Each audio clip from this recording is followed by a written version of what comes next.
Hey everybody, welcome to Hold the Mic. We are your hosts, Ryan Shead and Ian Sherman. Brother, how are you doing? What up, Doe, my man? How you feeling? I'm feeling good today, I man. feel like I've Good, missed you, like missed way too much. right? There's a whole Because lot of hold the mic without me being around you, and I that's my know. fault. That's my Yeah, fault. I feel like it's both our faults. I don't No, I don't know how this transpired, but I didn't like it. man, I'm blaming Kamala Harris and Biden, and that's why I'm voting for Trump. You know what I I mean? mean, There's that's just too much that. news coming out, Okay, and first off, tell everybody you're joking. We're gonna lose half of our listeners. that's how we're starting the show. All right, Oh that's how we're starting. Lord, Too much news coming out from Kamala. I'm trying to be on oh, vacation. Girl, could you give me a break, please? bro. I'm just Now you know saying. how I felt during Disney when Biden dropped out, and I'm literally at Disney. I'm like, I told really? you, no big news, no big news. Just Yeah. Biden dropped out. It was oh god. Yeah, don't call me unless Biden drops out. Oh Next thing my I know, God. my phone's going boom, boom, That's boom. how we are, man. What up, Shit. Patrick? Says shout What's out to you, going on, man. Peg? Love to What's see going that on, big everybody in the brother? in the crew. Yeah, man. So we've got a lot to talk about this week because, Yeah. like you said, it feels like we've been gone for a while because we've been busy, kind of streaming some of the rallies, streaming some fundraisers, and that's taken up a lot of our time. Yeah. And I think we actually streamed a fundraiser for the show last week. So it's kind of like we almost skipped a week of doing the show. I think that's why it feels weird to us. Yeah, yeah, yeah. Yeah. Plus, I've been on the So road, man. I've been traveling. I've been yep, all over middle America. Like it's yep, been amazing. And I got some things to talk about from this trip. You and I jumped on the phone with each other, but yeah, I'm gonna interject it when the time's right. So we'll talk yeah. on it. You know what I'm talking about. I know what you're talking Stay about. tuned, everybody. What's going on, Jeffrey? Nice butterfly. Where's the butterfly? Right here, man. Right above me, man. It's Is a that a butterfly? vacation. Yeah, man. Look at Oh, that butterfly. oh, go Bow. out. See, I can only see the bottom. That's cool looking. Hey, Okay. man. So yeah, I'm over here, and it's funny too. The homeowners were like, "You want the butterfly in the photo?" I go, "Yes, I do. Yes, I do want Yes, the butterfly in the photo. absolutely. We want the I always want the butterfly. butterfly." We are those type of dudes. Yes, man. But speaking of butterflies, man, have you seen what's going on with Jordan Childs and this bronze medal thing? I can't keep up. I'm like, what? Will they? Won't they? Like, I really am just like, what's happening? I mean, the last I heard, they rejected the Americans go. So she's technically, I guess, goes down into fifth place. Is it Yeah, because they didn't oppose? Was it something? It was a they try technicality so with they the tried politics. saying that the American judges didn't step in to appeal or whatever the process is in gymnastics. Okay. They didn't step in to do that within 60 seconds. I guess they only have like 60 seconds to do it. But the American gymnastics, USA Gymnastics, came in with video evidence that the U.S. Coach not Appealed. once but twice within that 60-second period. Oh wow. Okay. And so it's so crazy. And to see, and I'm going to put it like this, why I feel sorry for our gymnast, being Jordan Childs. Yeah. I also feel sorry for the other two gymnasts who are, caught up into this. Right. Because this is emotional for everybody involved. Right. It's easy for us to look at it because we're sticking up for our gymnast. We're sticking up for Jordan. But, we need to also remember that there's two other gymnasts that are now tied into this. And I just want to say what bothers me about it is, you can go online and go on YouTube right now and Google times where Olympians came in at the exact same time or they reached the exact same height or Right. whatever. And they had the option to either do a playoff or they could Mm, both take a medal. right. And there have been times where, these They've athletes, it shared goes, a medal. They've yeah, both shared they've shared whatever. the medal. No, Got we'll it. just both take a medal. Got And it. and the Olympics allowed that to happen. So in this instance, I truly feel like they could have handled this better. They could have presented a reasonable solution like we've already seen done. Like the Mm. precedent has been set for this type of thing already. So I really don't understand.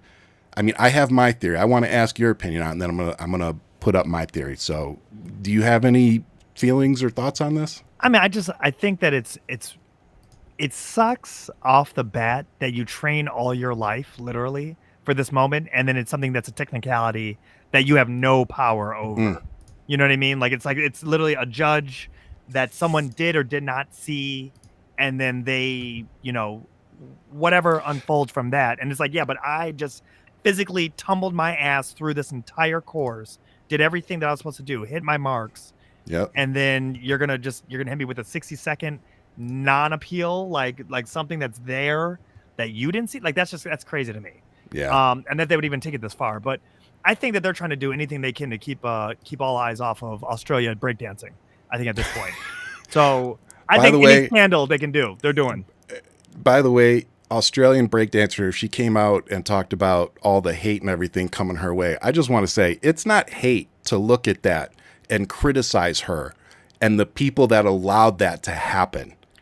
Like, I'm a dancer. I've been a professional dancer since I was 13 years old. And let me tell you something.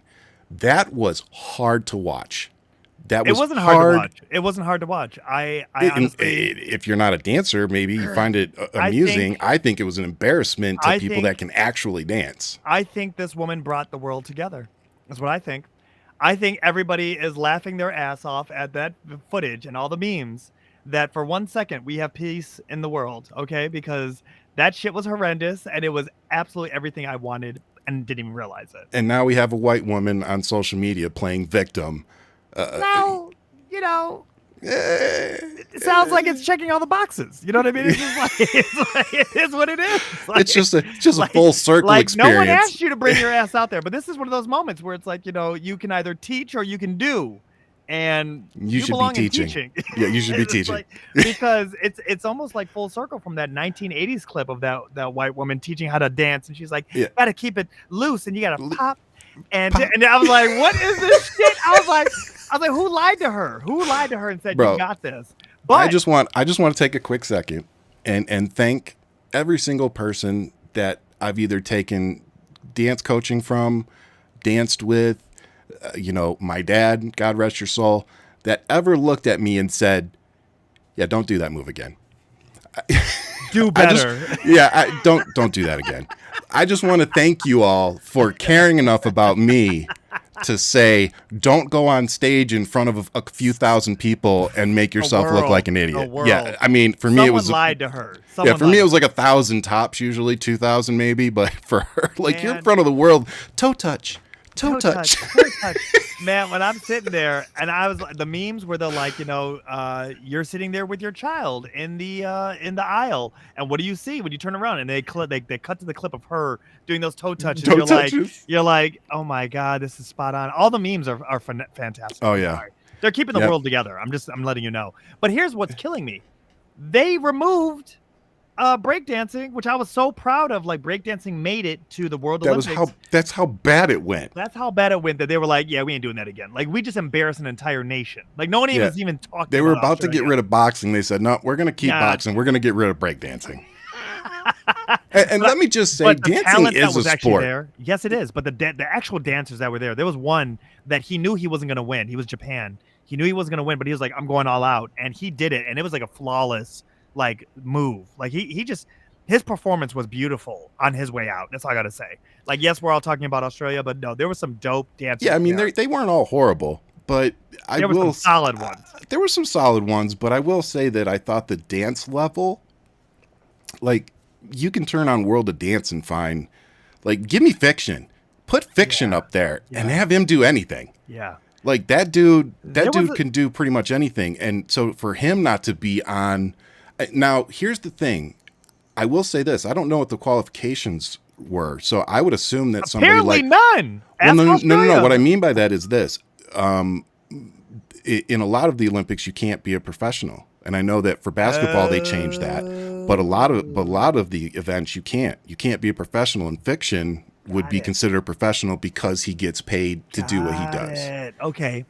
Well, they definitely found so so to be fair, that would explain why the level might not be where we're used to seeing on TV and stuff, because a lot of those people may not be eligible to even go to the Olympics because they are considered professionals. I know there is tons of people right now. I hadn't thought of that until we just talked about it. I'm telling you right now, and that's what this show is for processing.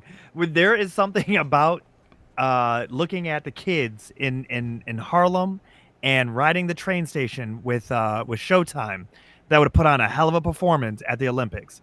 Where were they at? Because there was not much color at the world stage for who was dancing. Okay, I'm just saying.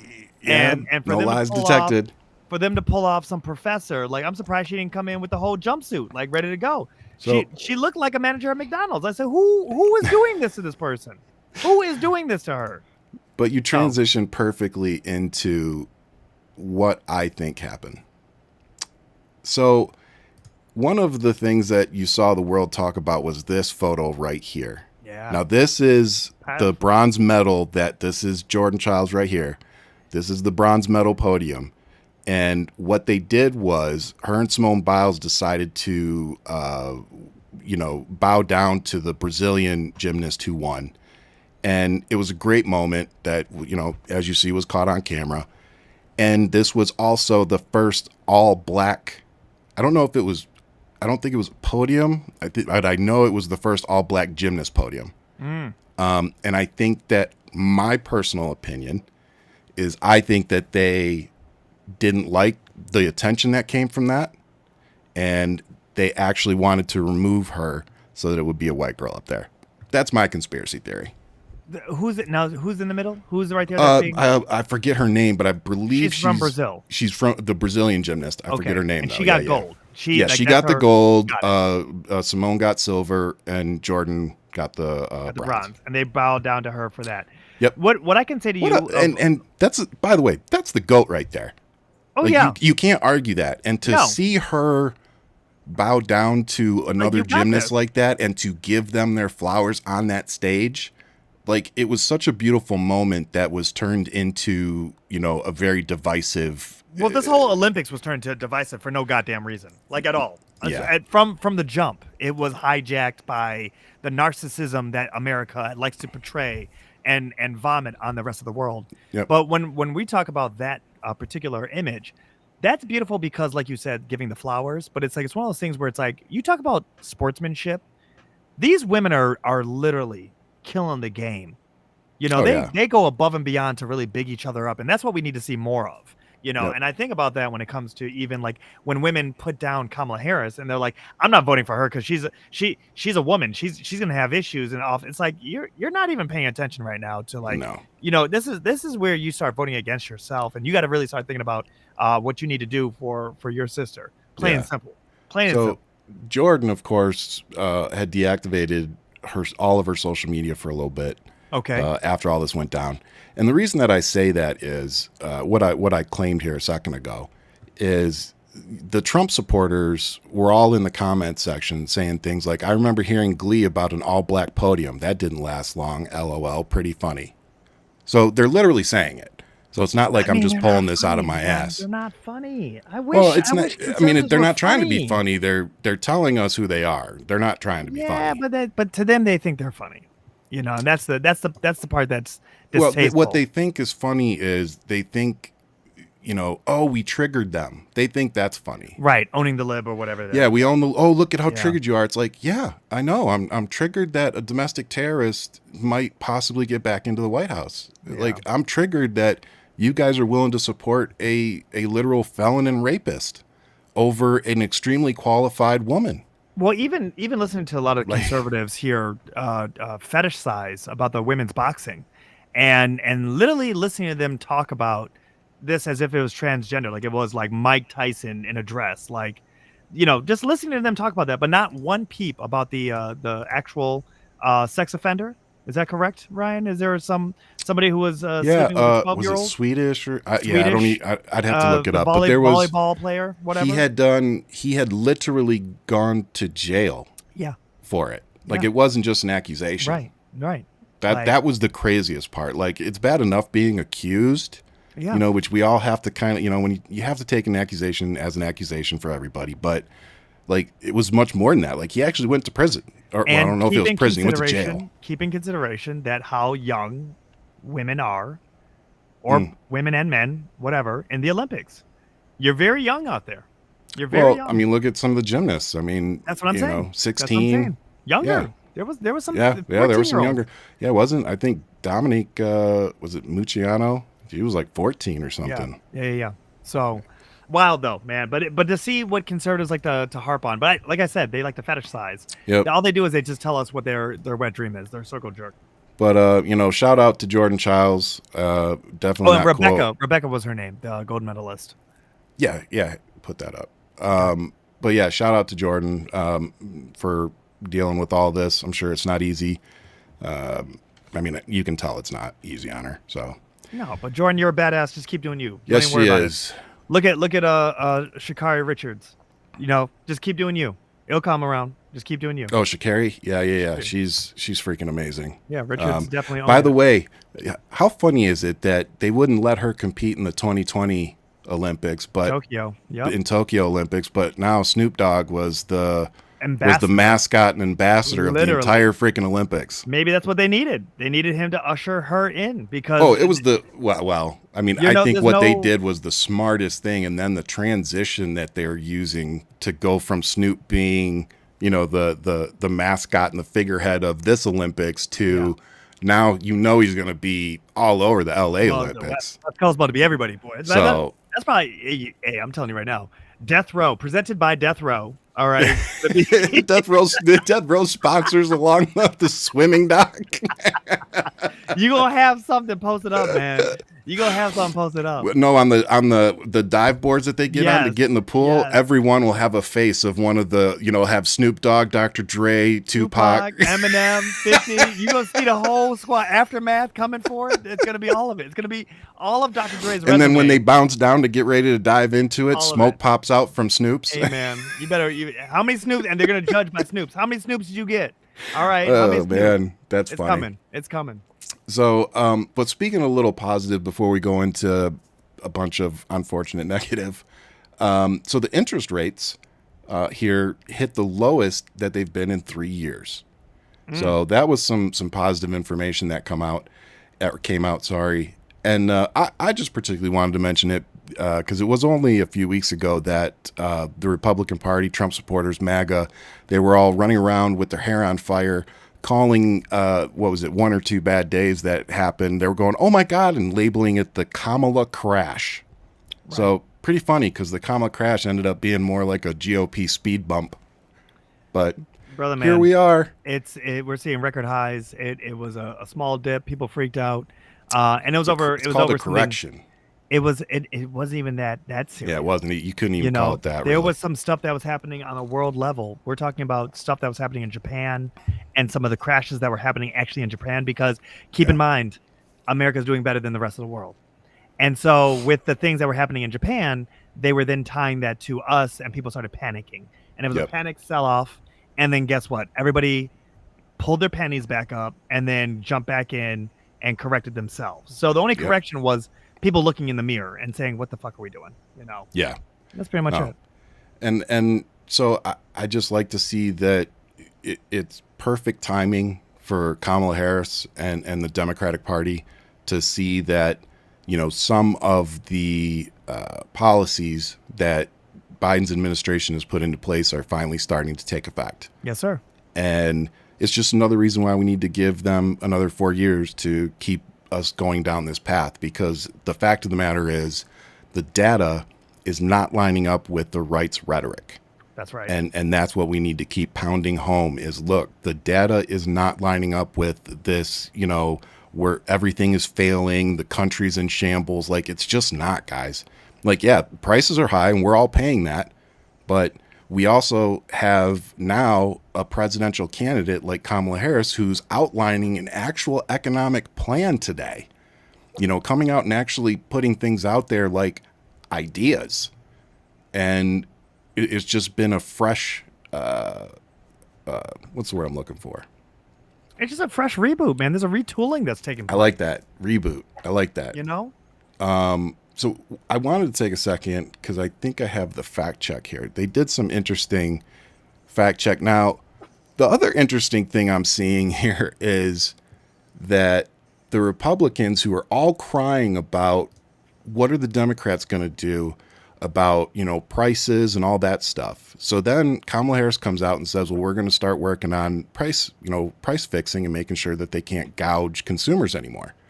And so now what is everybody doing? they're all online crying, saying that that's not going to work. Right.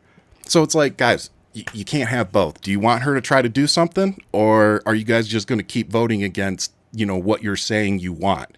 You already voted against the border bill earlier this year. You already voted against price gouging. So, or let me rephrase that. You already voted against stopping price gouging. Right. So, I don't get it. And then when you have the presidential candidate start actually outlining what she's going to do,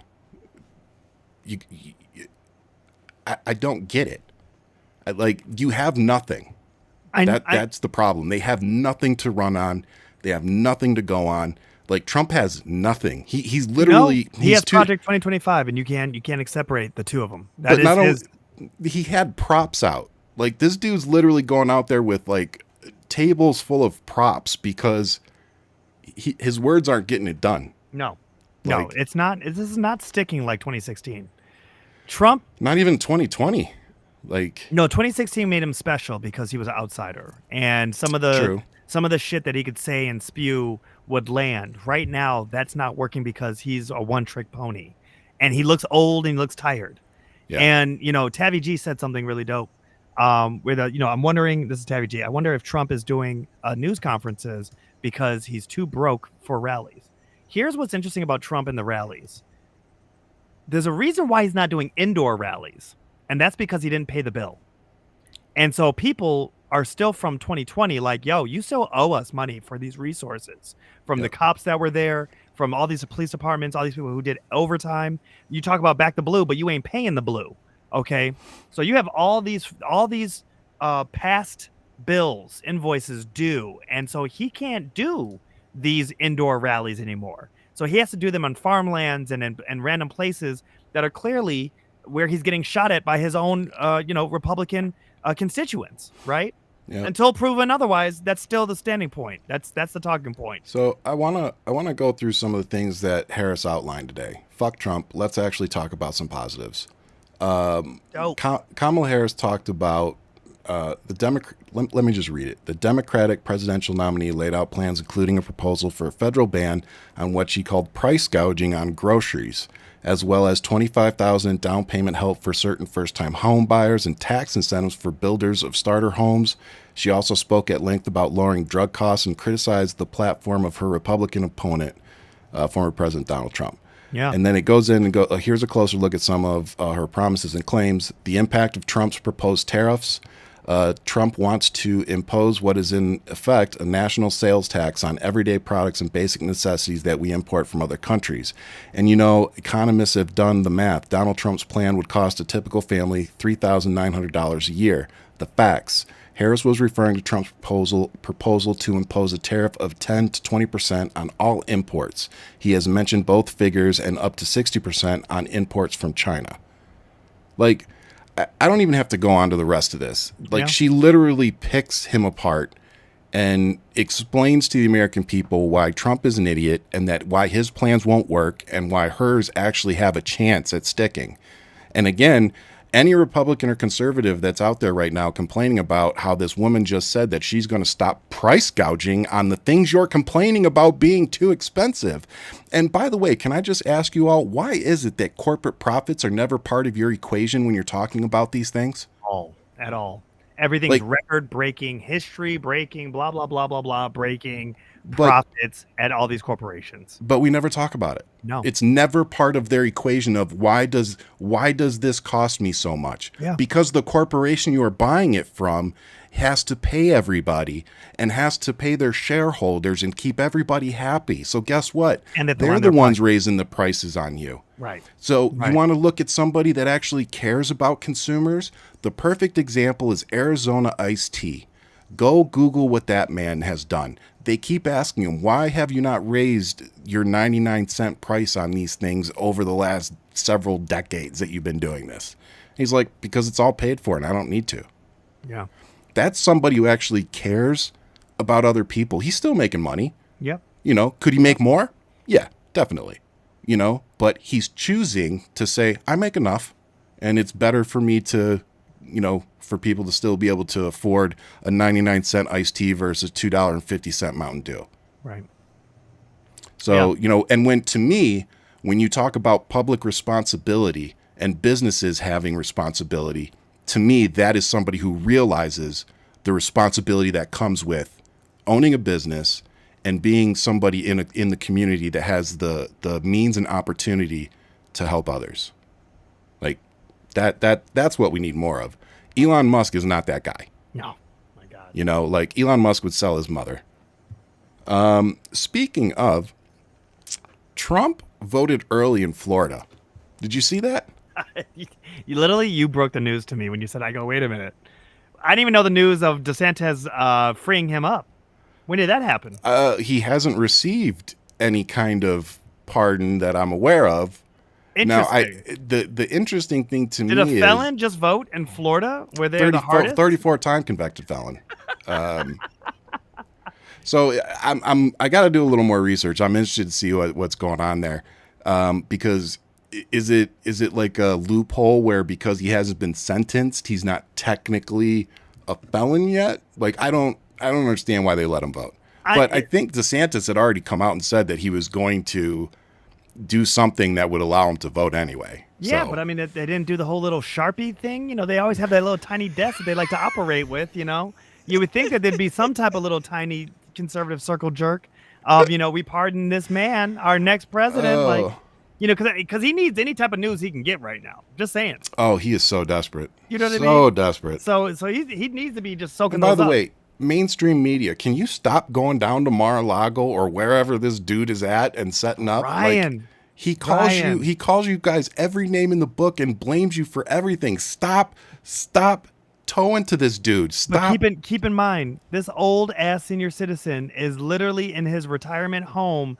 doing press conferences because he's too tired to be on the road. Yep. Think about this. He has not been on the road. No, he has Jeffrey Epstein's plane. His plane is not working. Oh, dude, thank you so much for saying that. You guys need to, I didn't put it in the show, but you guys really need to go Google this. Donald Trump's plane broke down and he ended up needing to, I don't know, I think he rented it, but he ended up needing a plane. And he knew somebody to call.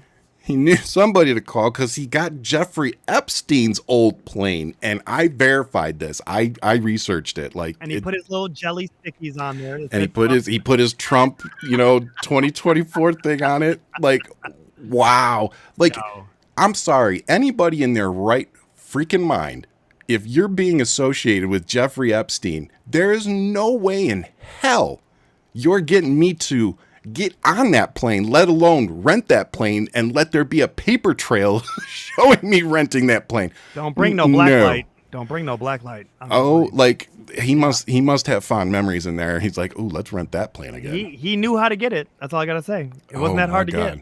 Yeah, I'm sure Nancy Mace and Paulina Luna, whatever her name is, they're probably his buddy bought it.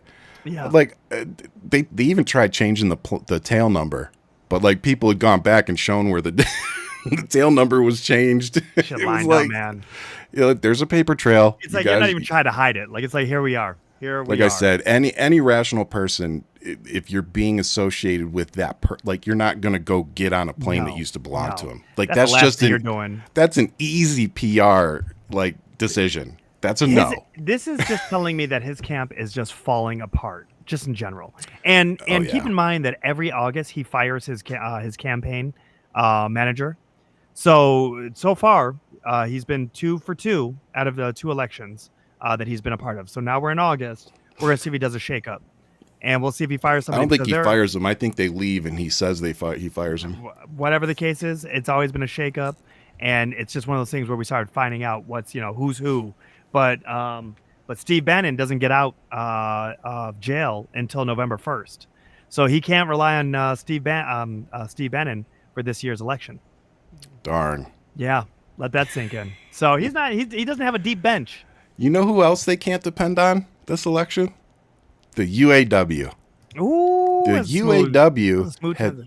Thank you, sir. The UAW has come out and they are suing Donald Trump and Elon Musk for trying to intimidate workers in labor complaints. So basically they're saying that these two pricks like to be union busters and like to intimidate people that try to unionize within their businesses.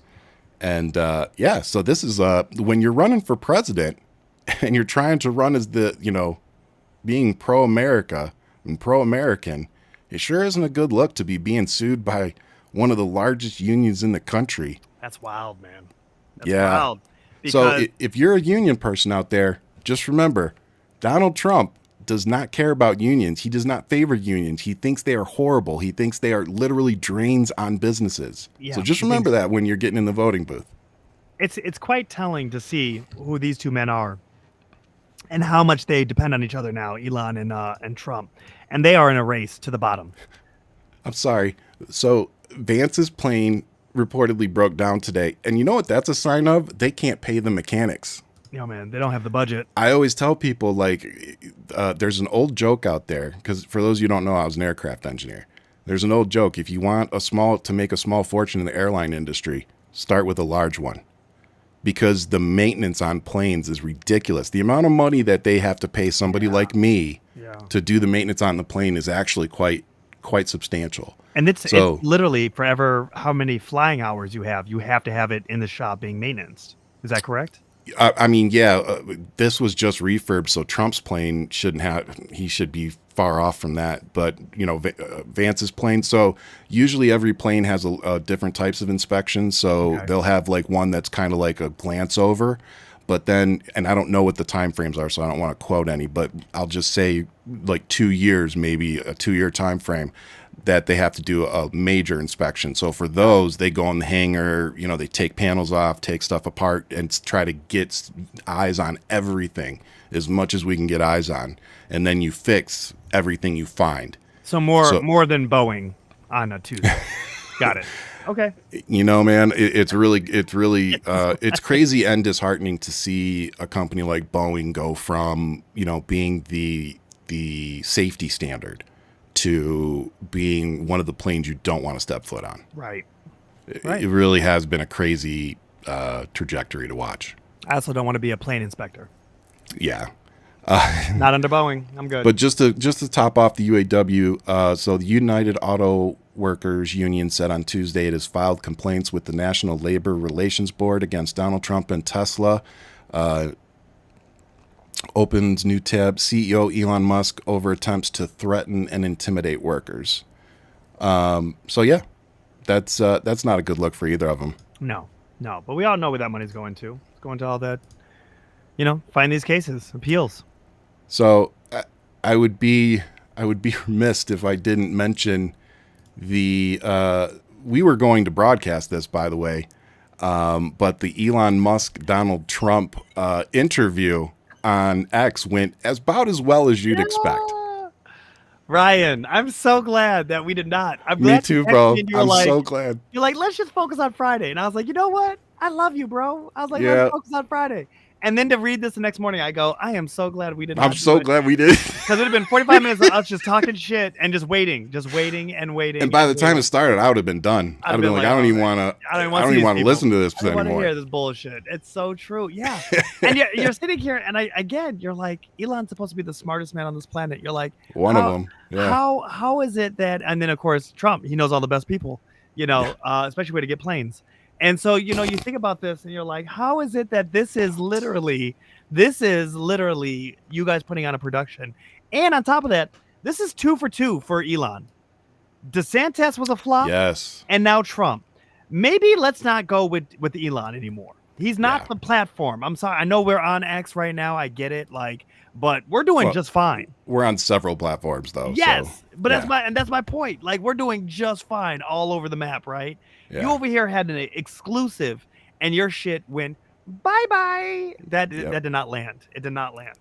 Well, that's what happens when you fire like 75%, 80% of your workforce. You don't have a stable platform.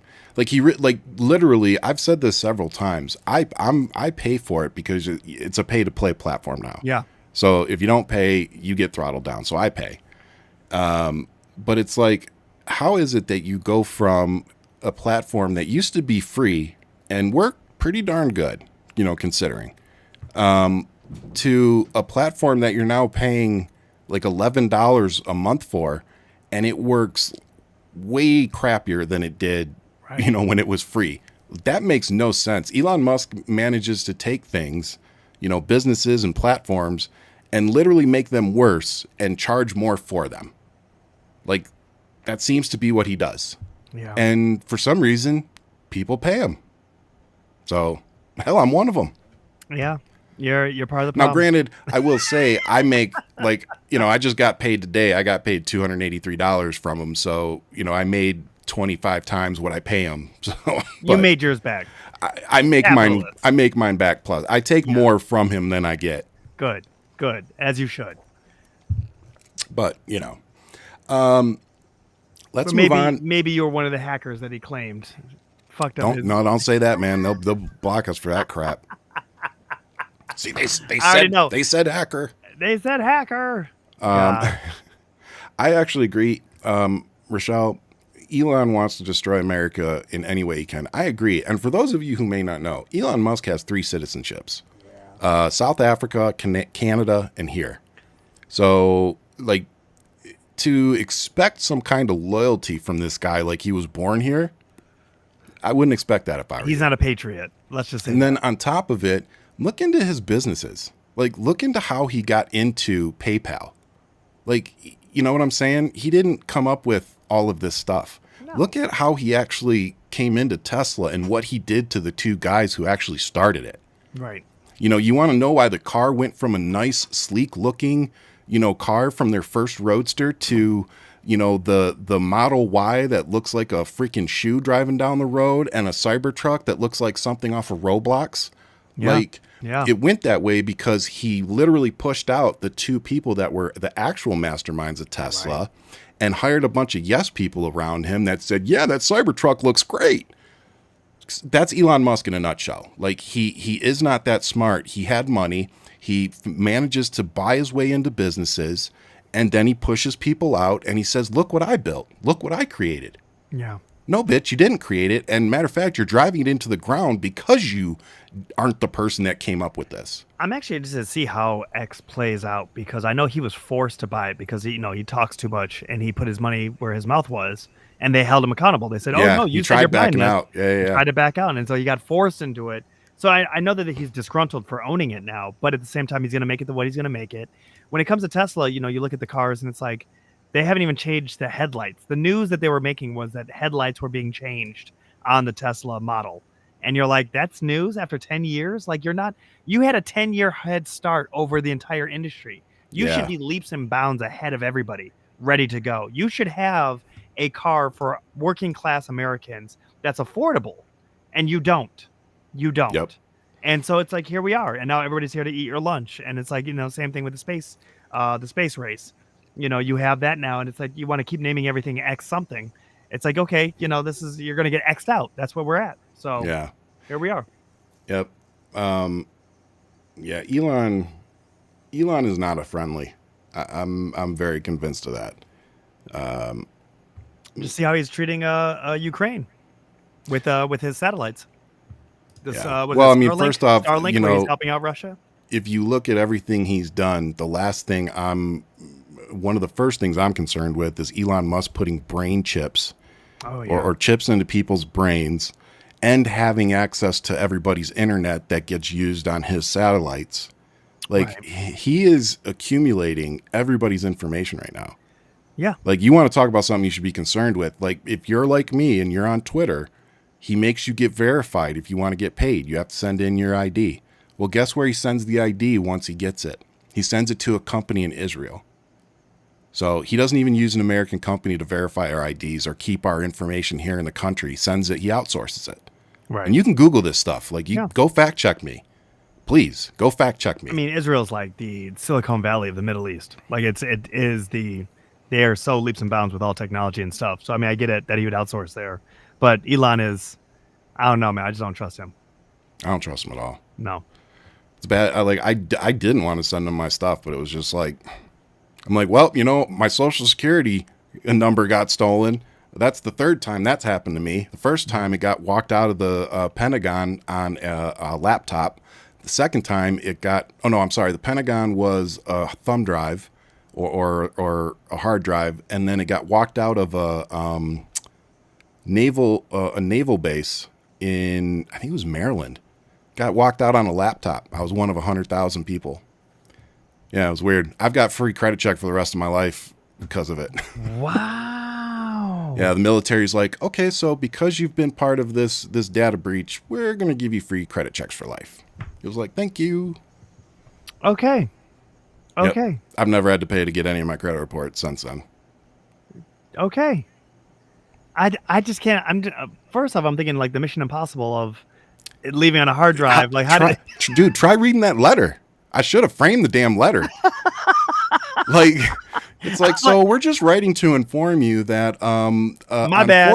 Like, no, literally, it was like, like I said, I wish I still had it. It was something along the lines of, how do you get rid of that? Yeah, unfortunately, your information was part of a data breach. Here's what happened. Like, they literally told what happened. Like, we had Jesus take the wheel moment at the Pentagon, and your Jesus take the laptop moment. Yeah, walked out the door. We're sorry about that. We're sorry. But so the Pentagon one, I was like that one was like 800,000 veterans. The one at the naval station was like 100,000. So the 800,000, I remember I got a letter from my dad too. Did they catch whoever did this? I believe they caught the guy that took the stuff from the Pentagon. I think they caught both of them. I would hope so. Yeah, because they wouldn't know where it got if they hadn't caught him. Yeah. Wow. Yeah. Wow. I know it's crazy, but again, going back to do the job that I did for the government, whether it was as active duty military or federal contractor, I had to go through extensive background checks for my security clearances. Yeah. I had a secret security clearance. So there's levels. There's top secret, secret, confidential. So I didn't have a top secret. Top secret is like they literally want to stick things in your orifices and make sure everything's working right.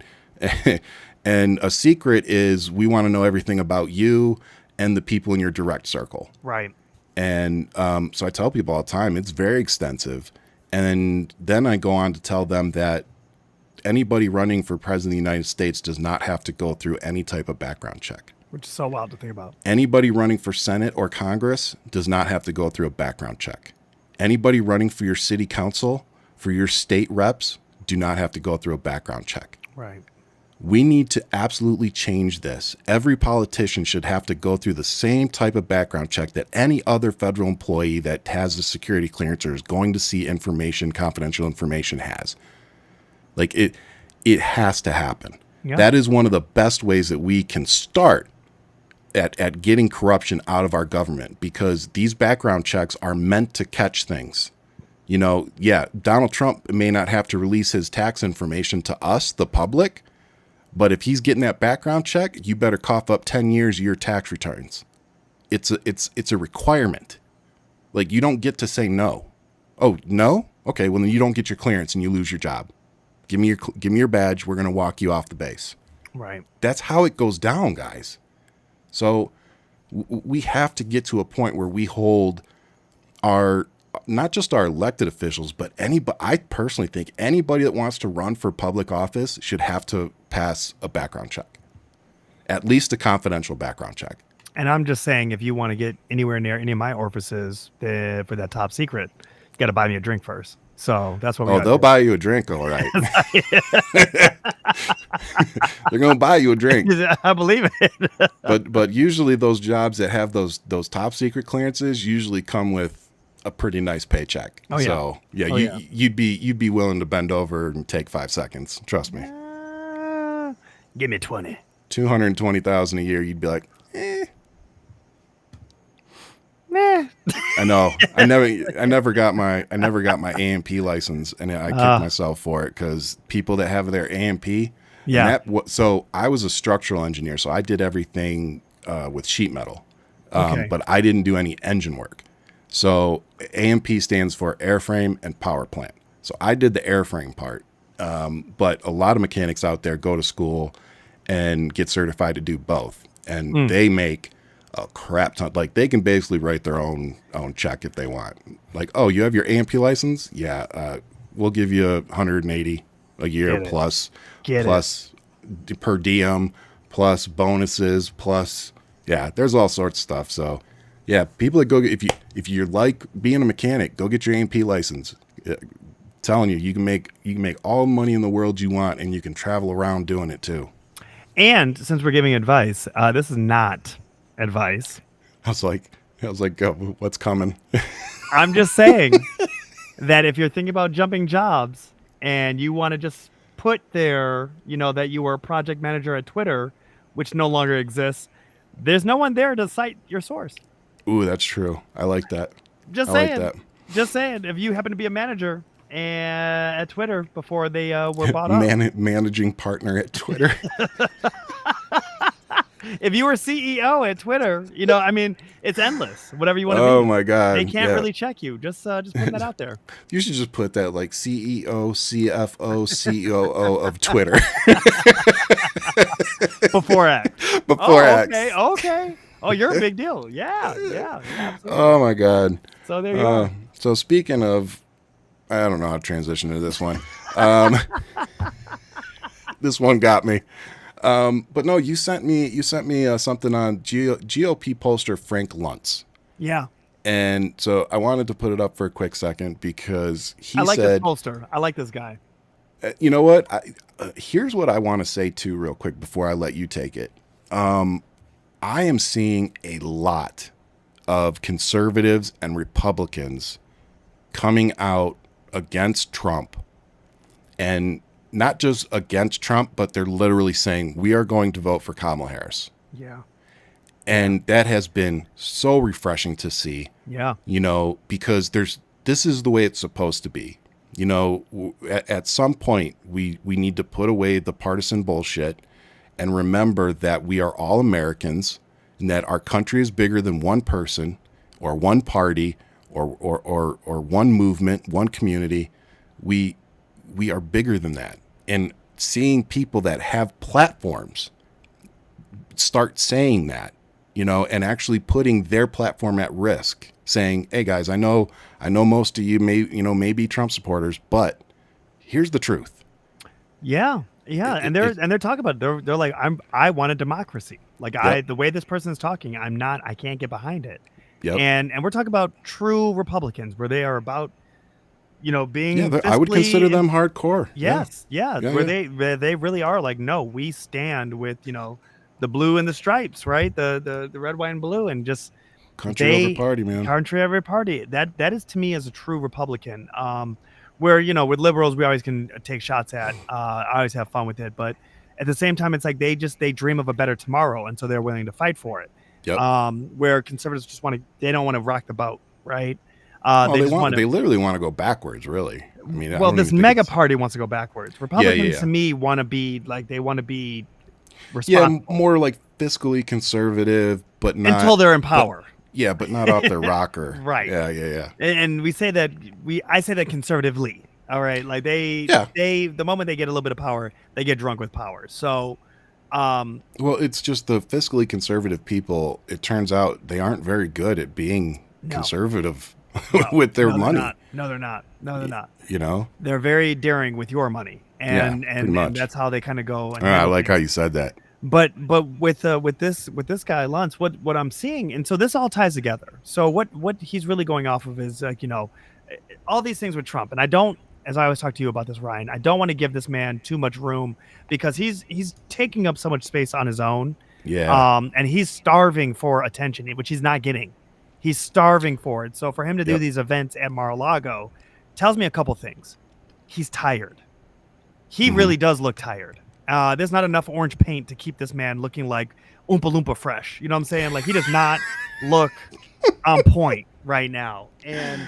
And so I say that to say to you that he has JD Vance running around for him, and JD is not him. He's not the heir to this movement, right? Yeah. JD doesn't even know who he really wants to be. And by that I mean just looking at his resume and everybody who's come to talk and who's come out of the woodwork talking about this man, it's just not hitting. And so when I say all that to you, I'm saying that Trump is stuck in 2016 and 2020, and his playbook is stuck on Biden. So he is very delayed on how he's handling 100%. this fight as we speak. And when you look at his doom and gloom messaging compared to a young, vibrant a Kamala, and then also Walz. Like, and mind you, if you didn't think black don't crack, Walz and Kamala are the same age, give or Yeah, take a no. year. All Yeah, right, you don't so have to remind me. Some of it's us age like Winston Churchill. it, Some I of was us age like black Ryan folks. You know, when she picked him, and I looked, I go, it's like Ryan and I. I go, this is fantastic. telling you, I look like I could be your fucking dad. Hey, Paul.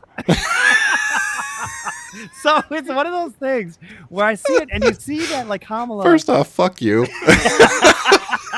We're not moving past that without that. So it's all good, man. So when you look at the vibrant, happy-go-lucky like future that Kamala and Walz are trying to push, and you're looking at that versus this doom and gloom of what we're seeing with Trump advance. You're Yeah. like, I want to live in a better tomorrow, man. I want to laugh. I want to have a good time. I don't want to sit here and worry on And you're whatever platform that you're gonna write some dumbass message that we all now to be terrified about. You know what I mean? I'm still thinking about what the fuck was well, confetti. Like, what was that?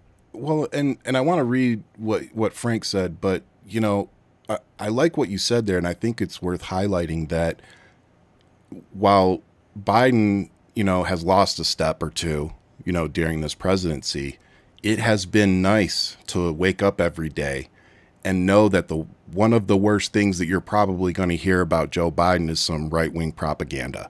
Yeah. It's not going to be anything serious like, he's ruining relations with another country, or he's, put down a female world leader, or, you've got a bunch of world leaders all standing around talking about how ridiculous he is. Like, we never had to wake up to those stories.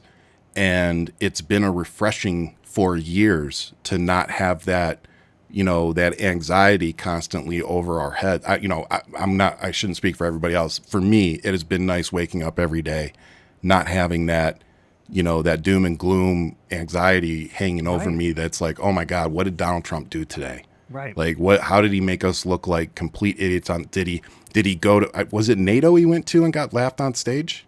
That was actually at the UN. UN. Yeah. Yeah. Like In New York. Laughed yeah, on exactly. stage. Guys, go Google it. This dude literally went to the UN to give a speech and got laughed at Yeah. on the stage. Yeah. Like, you talk about Joe Biden and Kamala Harris making us a laughing stock. No, Donald Trump literally made us a laughing stock. Yeah. No, he got laughed out. And so, he did not like it. You could tell he did not like it. So real quick before I want to say what Frank Lutz said so I can get this off the screen. So you sent me this one. Republican pollster Frank Lutz said early Friday that if he was to give advice to former President Trump, he would tell him to stop behaving like a petulant child. If I were advising him, which I am not, I would look him straight in the eye and say, sir, you need to shut up. You need to stop behaving like a petulant child and start focusing on what the American people want in a way that they want to hear it. Yeah, I think So that, I want to chime into this. yeah, please, it's all yours. I'm in the Midwest. Okay. I went and I have stayed in Trump country for now 2 weeks in certain areas that you would consider Trump country. And I went to, like, I got to be in Detroit and kick it there with some of the fam. But then we went and stayed, like I said, off Lake Huron, beautiful lake. And I even got a sweatshirt, got a Oscoda over here, rocking Oh, nice. Oscoda. Rocking Oscoda. Got to see my cousin Jenny that we mentioned in the show before. Got to kick it with her and talk and catch up with some family. Love you too, Ruth. And what I'll say to you is that something was really troubling to me that I'm a little worried about. And I'm worried, I think, more so for Trump. I don't see many Trump signs. I'm in Michigan, and I saw 4 major Trump, little dick energy truck and house appeal, spreading all over the place. And when I tell that, I mean, that's like the big flags, this and the third. And one of those big flags looked like it was from 2016. So clearly the grifter got. I mean, he couldn't even afford the shoes. You know what I'm saying? He gave the last bit of money he could, and he can't even buy a new flag. So here's where he is. All right. His shit still says by Pence on it. Oh my God. And what I thought was interesting is I counted 6 signs, small, little 1 by 1, or 2 by 1, little rectangular pieces where they're like, "Yay, Trump!" Like, not really Yay. brash, Yeah. You know what I mean? They're like easy to pull it out and throw it away if they need to, right? I counted 6 of those on US 23 going up north Michigan. And I go, you know what I did see? I saw at least 20 American flags on people's properties where I would assume, and I remember coming here because I go here all the time. 2016, Trump flags everywhere. 2020, Trump flags were out. They were out. But this time, I see American flags. Yeah. And I'm thinking to myself, like, people are bigger than a candidate now. And they realize that. And that Yeah. it is about the country, not the person, not the idea of one individual. And I'm sitting here and I'm taking this in and I go, okay, I saw signs like what you were just saying earlier about democracy. And it's like, I'm voting for democracy. I'm voting for women's rights. I'm seeing this in Trump country. Yeah. It's not saying I'm voting for Kamala. Some of them, I saw a number of Kamala Harris signs. Yep. Of course, none of the crazy fray anything. You know, I mean, that's only saved for Trump. But when I'm sitting there and I'm taking this in, I'm like, so are they afraid? Because I thought everybody was emboldened, especially after this failed, shooting, which I won't even call it an assassination attempt on a president's life. It wasn't. It was somebody who was trying to become famous. And if it was not going to be a school shooting or if it's not going to be him shooting a celebrity, he went for the person closest to him. And it was Trump's dumbass that ended up in his neighborhood. You know, Yeah. and it's like, and it's okay. So this kid who's been literally Googling who to kill or people and their schedules clearly was plotting on anyone. So when I tell you that I'm looking at the landscape, it feels different in Midwest. I think to me, it feels different here in Arizona too. I mean, Arizona still has a lot of nutter butters, because they just put Kerry Lake back on the ballot. But there's a lot of, independent Republicans that are not Trump supporters. They're Right. not the MAGA, extremists.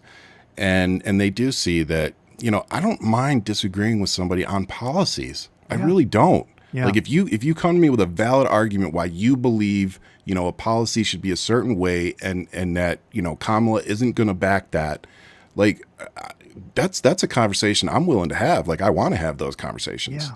Yeah. But that's not the argument with Trump. It's always personal. It's always, has something that doesn't have anything to do with the topic at hand. Like it's always nonsense. Yeah. And there's nothing to build on in those conversations. Like you can have disagreements and still walk away with respecting each other and you still find those few things that you do agree on and decide to focus on those. You know what I mean? Like those are productive relationships, Right. from differing sides. And that's what we need to get back to. Because right now it's just that you have one side that is literally doing everything to own the liberals, even if it's fake, even if it's misinformation, that like Right. they don't care. They're throwing Anything. everything against the wall Everything. to That's see right. what sticks. That's right. And this election and what we're seeing, what the culture that we're seeing right now is that not much is sticking Right. because they don't have much substance. Keep this in mind. 20 million baby boomers have died since the 2016 election. Wow, that's dark. That went dark quick. 40 million Gen Z are now voting age. Yeah, and the Gen Zers. I'm not trying to rule out baby boomers. It's just a stark reality that the shit that Trump was winning with. Yeah, the influence that he had is fading because the numbers are just starting to go down. It's just a fact. Different generation now. That's now entering the voting booth. And I think that the Trump campaign is realizing that they don't have that generation. Like, they have a group, of course, just know. like Republicans know. That's why they want to raise the age of voting. Yep, absolutely. They know. They do know. They're trying to figure out how to strategically attack the system now. Yep. Oh man. Well, anyway, speaking of petulant children, I want to move on to. I really can't believe this one. I really can't. But what happened? I must have deleted it. So Royce White won the Minnesota primary for senator, and that is going to make him. He's going to be going up against Amy Klobuchar, which he stands no chance of beating her. This is my doppelganger, correct? Yes, your doppelganger. Okay. So he is a former basketball player, once hailed for progressive mental health activism, led Black Lives Matter protests in Minneapolis after the death of George Floyd. But more recently, White has made a name for himself with inflammatory comments about women, Jewish people, and the LGBTQ community, leaning into conspiracy theories popular in far-right corners of the internet. White now counts among his allies Steve Bannon, the Trump advisor turned felon, and Alex Jones, the far-right showman who spread lies about victims of the Sandy Hook elementary shooting and now owes their families $1.5 billion. Jesus. Last year, White said on Bannon's show that women have become too mouthy. As the black man in the room, I'll say that, White added. His name-calling seemingly knows no bounds. White also labeled several women, CNN's Caitlin Collins, House Speaker Nancy Pelosi, and former South Carolina Governor Nikki Haley, along with Dr. Anthony Fauci, whose pro-vaccination message White rejects. He called them all a, quote, cunt. So that is the person running against Amy Klobuchar. Now, here is the interesting part. I actually have had some runnings in with Mr. Royce White. And there was actually an article written about my interactions with Mr. Royce White. So I'm just reading some of these. So he went after one of my friends on here. Her name's Ty. And he just started going at her, told her to shut up, clown. And I went after him for that. I'm trying to see what else he said. You two have gone at it a couple times. Oh, we've gone at it quite a bit. Yeah. This dude he may even be a fan of the show. I don't know if he's seen it or not. Oh, where is it? Like, I've actually got the article. That's why I'm kind of... Anyway, there's an article out there about this. Him and I went back and forth. He called me every name in the book. You know, this dude literally says some of the nastiest things I've ever seen on the internet. Yeah. And they voted for him. Like, it literally blows my mind. Seriously, go Google Royce White and watch some of his videos. Like, he's Andrew Tate, but running for office. Yeah. Like, literally, that's who he reminds me of when he talks. He's that disgusting. But even the look, like everything about him, it just screams gross. And you know, yeah, nothing that this person has to bring to the table really is. He really kind of is your doppelganger a little bit. It's, man, don't even start. All right, look at that. Just remember, you made us, Pa. Okay, just remember that. So just remember that shit. You and these mixed babies. All right. No, it's one of those things. Yeah, let me grow my beard out. Oh my God. I'm gonna start trolling you as him. That's what I'm gonna be for Halloween. Oh, please don't. this I'm guy. I'm gonna show up to the episode looking like him with all the signs behind me. This guy, yeah, he's something else, man. And of course, he's another one of those religious people who talks about God all the time too. It's like, dude, you spread nothing but hate and division and misinformation. I don't know his God, but sure, that's what he lives by. Sure ain't the one I listen to. No. But I will say to you that it's. I'm really glad that we do have you, Ryan, who will fight the good fight. You will bring it to anybody and everybody at their door, and you may even get a piece out of the deal. You know, who knows? But regardless, I'm really glad that you are sticking in and you are putting pressure on these individuals. 81 more days. Yeah, I gotta say, I actually was messaging a friend that we went to high school with, and she told me, she's like, I'm so burnt out with all the political stuff. I was like, you're not alone. Like, I'm counting the days to be able to just not talk about Trump mainly. Yeah, but to also just definitely lay off the politics for a little while. You know, like, I look forward to you and I being able to talk about a lot of other stuff. Yeah, it's so true. You know, I mean, we're always going to talk about social issues and stuff like that and news going on, but, you know, just an election cycle is always daunting for everybody, because you're Right. you know, you're getting the emails, you're getting the text messages, you know, there's rallies all the time, everybody's asking for donations, like it's a lot. Speaking And of, you and we lost a bet. we We both lost a bet. lost. We Yeah, we both both lost. lost. So we owe $50 each. Ty's like, Ryan doesn't back down. Yeah, that's probably what gets me gets me in trouble. I know one person, maybe two, who he backs down to. Oh, nice. My nephew will be able to vote in November. Nice. Ooh, go ahead, So, nephew. but there's going to be so many new voters, and to see how engaged they are. Yeah. Like these kids aren't going in voting like we did, you know, at 18. Like, oh, it's cool, we get to go vote. You know, who are we going to vote for? Oh, I don't know. They Like, I got sure the as hell was real not. shit. Yeah, I was not as engaged or politically enlightened as these kids already are. You know, these 17, 18-year-old kids. So, you know, unfortunately, I think some of it has been out of necessity. Yeah. You know, like they're doing it because they're tired of the school shootings and the active shooter drills and the blah, blah, blah. But whatever the reason is, to see them embracing it and really trying to affect some change, Yeah. it's just been, it's heartwarming to see a whole new generation stepping up, and whether we believe they should have or shouldn't have had to, regardless, they are stepping up, and it's good to see. I second that. Here. So, moving on to Project 2025 co-author caught on tape. They just can't shut up, man. They keep talking. Well, about I mean, telling on themselves. the funny thing about this one is, though, that this guy kind of got played. Like, so Yeah, but Russell, they're just literally like just salivating. They cannot wait Yeah. to get this shit going. And Yeah. that's what everybody needs to be paying attention to.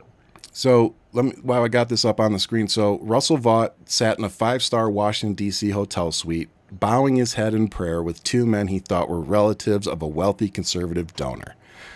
Unfortunately for him, the men Vaught was talking to worked for a British journalism nonprofit and were secretly recording him the entire time. Trump has publicly rejected Project 2025 as Vice President Kamala Harris's campaign has sought to tie him to some of the plan's most extreme proposals. But in private, Vaught said that those disavowals were merely graduate-level politics. Quote, 80% of my time is working on the plans of what's necessary to take control of these bureaucracies, Vaught said. Quote, and we are working doggedly on that, whether it's destroying their agency's notion of independence, whether that is thinking through how the deportation would work. So this dude literally just outlines everything and ties Trump to it. Like, it's crazy. It's so insane to see how that all played out, and the fact that they cannot run from it. And even though the staging of the firing, you need to quit, blah blah, and then he listens. It's like, wait a minute, that just shows you how deep tied you guys are together. Yeah. You know what I mean? Like, well, if he had no say or ties to you, you telling him that he should step down should have nothing to do with him. Yeah. It's ridiculous. So yeah, these people are telling on themselves completely. Yeah, I imagine the whole interview is crazy. I mean, the Project 2025 agenda is absolutely insane. Oh, it's insane. And to, I want to say, I don't know how I want to say this, but to have Kamala Harris as, you know, both VP and candidate for president, standing up on stage, telling the American people, go Google this. Yeah. That was actually like a oh wow moment for me, because yeah, we all know it, and a lot of us, they're on social media doing podcasts, whatever, we're all talking about it, you know, bringing awareness to it. But to have the presidential candidate stand on the stage and highlight it and tell people, like, don't just take my word for it, go Google it, go read it, you know, it's 900 and something pages and it's pretty freaking terrifying. Right. You know, and then to find out that there's like an additional 60 or 2 chapters or something out there that were even worse than what we've already read. Yeah. So please, if you don't know what this Project 2025 is, please go Google it before you vote. Because this is not just a Donald Trump agenda. This is a MAGA extremist agenda. And 100%. Donald Trump is not the only person pushing this. You know, he's really just the delivery system for them. There's so many other people behind this. If he is to win office, he will be golfing a majority of the time, and it'll be these type of people who will be implementing executive orders and also trying to build legislation to have passed. These would be the people hard at work. Yeah. Who are the people that are from his camp, his last administration. Yeah. So they are just sitting there ready, like I said, salivating at the mouth, like ready to bite down on something. And it's not looking good if they are in power. No, it's not. Yeah, we really can't afford to let that happen. No. Speaking of domestic terrorists, though, I wanted to move on to Tulsi Gabbard. Came out today that she is now helping Donald Trump with his debate prep. They need to face a brown girl so he can look at her? Is that what it is? I Is it guess. for the optics? I guess. But I just wanted to point out that Tulsi Gabbard has also been listed on the TSA terrorist watch list. So, not real surprised that that's who Donald Trump has helping him with this. I bet you Donald Trump calls her a couple names behind closed doors, all right, that they have to like etch out. I bet you he's going to let something slip. Oh, he needs to man. get something off his chest. That's why he's going up against her behind closed doors. According to the TSA's website, this is the program. She was listed on the no-fly list under the Quiet Skies program. And according to the TSA's website, the Quiet Skies program is a tool that allows the Federal Air Marshal Service to more efficiently deploy law enforcement resources to focus on travelers who may present an elevated risk to aviation security. So that's what she's listed on. You can't make this shit up. What happened? What happened, TG? What happened, girl? What happened? And by the way, if you've been following me for years, again, you can go back on my Twitter and search Tulsi Gabbard on my timeline. And you will see me pointing out that she is a foreign asset, probably 2 years ago. Yeah. I've been saying it for 2 years. You have been. The moment I read that news, I thought of you. I was like, oh, I know you girl. did. I was like, this is your girl right here. Got him. Bing. Wow. So, but but she's the one who's now prepping him, though. I can't get over that. She's the one. Yeah, I know. Because they think she owned Kamala during the presidential debates when they were both running for president in 2020. Yeah, again, friendly reminder that, Tulsi Gabbard was trying to run as a Democrat only 4 years ago. So and she went from that to Trump MAGA extremist in a matter of like 2 weeks, by the way. Go back and look. She said, I'm no longer a Democrat. And within, I think it was a month or two, she was out campaigning, like seriously campaigning for extremists. When you think about some of the brightest people that could have been in our government, I really had high hopes for her because her coming from Hawaii. I think a lot of people did. Really that she was going to be a more centrist. Yeah. And not even just that, but bring something dynamic to Congress. And what a shame. What a shame to see what she's become. I mean, she's right up there with Nancy Mace. I expect more from this individual, as highly as educated and decorated as they are, Did you get my text? Bro. Nancy Mace actually replied to me directly today. I'm sure she's replying to a lot of people today because she's stepping in it. No. Hold up. Let me see if I can. Yeah, she really did step in it. Let me see if I can pull it up. Out of time at the table. The fact that you talk to women this way is ridiculous. I certainly take that, but You can hear that, right? Yes. I'm wondering out of my district in South Carolina that I am deeply proud of. With respect. Trump injecting Vice President Harris's race and then suggesting that she's not actually black. Why is he doing that? Should he stop? Well, I mean, Yes or no? I didn't hear him say it. I didn't hear what he said about her race. I am not going to weigh in on her race.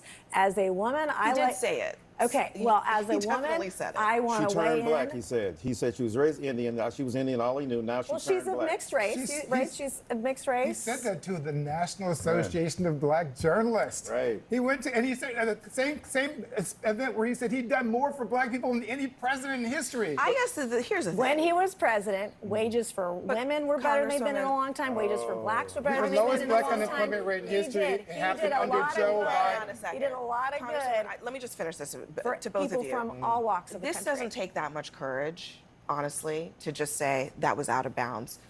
I don't know what he said. I didn't see He the said Come that on, she come on. turned black. He questioned whether she was really black. I don't think that's that hard to say. That's out of bounds. Can you say that? I mean, I didn't say it, and I would not just say say it. yes. Is it Just wrong? say yes. Is it Just wrong? say yes. I just Guys, said we it. are- Then they connect that to we your are- inability to I'm not- pronounce her name. we are out Now of time. it's a very. We are out of time. It's a cult. They won't say anything that I'm goes not in against a the cult. cult. Are you Yes, you kidding are. me? You are a My cult friend, Are you member. kidding My me? friend, It's a cult. I have a we are diverse out district If you of won't of speak women. out against the cult member, you're a Say her cult. The name. cult leader is Donald Trump. We are out of time And the at the fact table. that you talk to Thank women you. this way. So No. she reposted that and said, "Never back down, especially to a bunch of men who definitely can't bench Ridiculous. 225." And I said, "Donald Trump couldn't bench 100, yet you keep his balls firmly in your mouth." And she replied, "Because that's not sexist. Interesting strategy for Dems. Attack women." Okay. By the man. way, I ratioed the fuck out of her if you can't see those numbers. Oh my 2.4 God. thousand likes. Yeah, she got 76 likes. She got more comments, and they were all negative.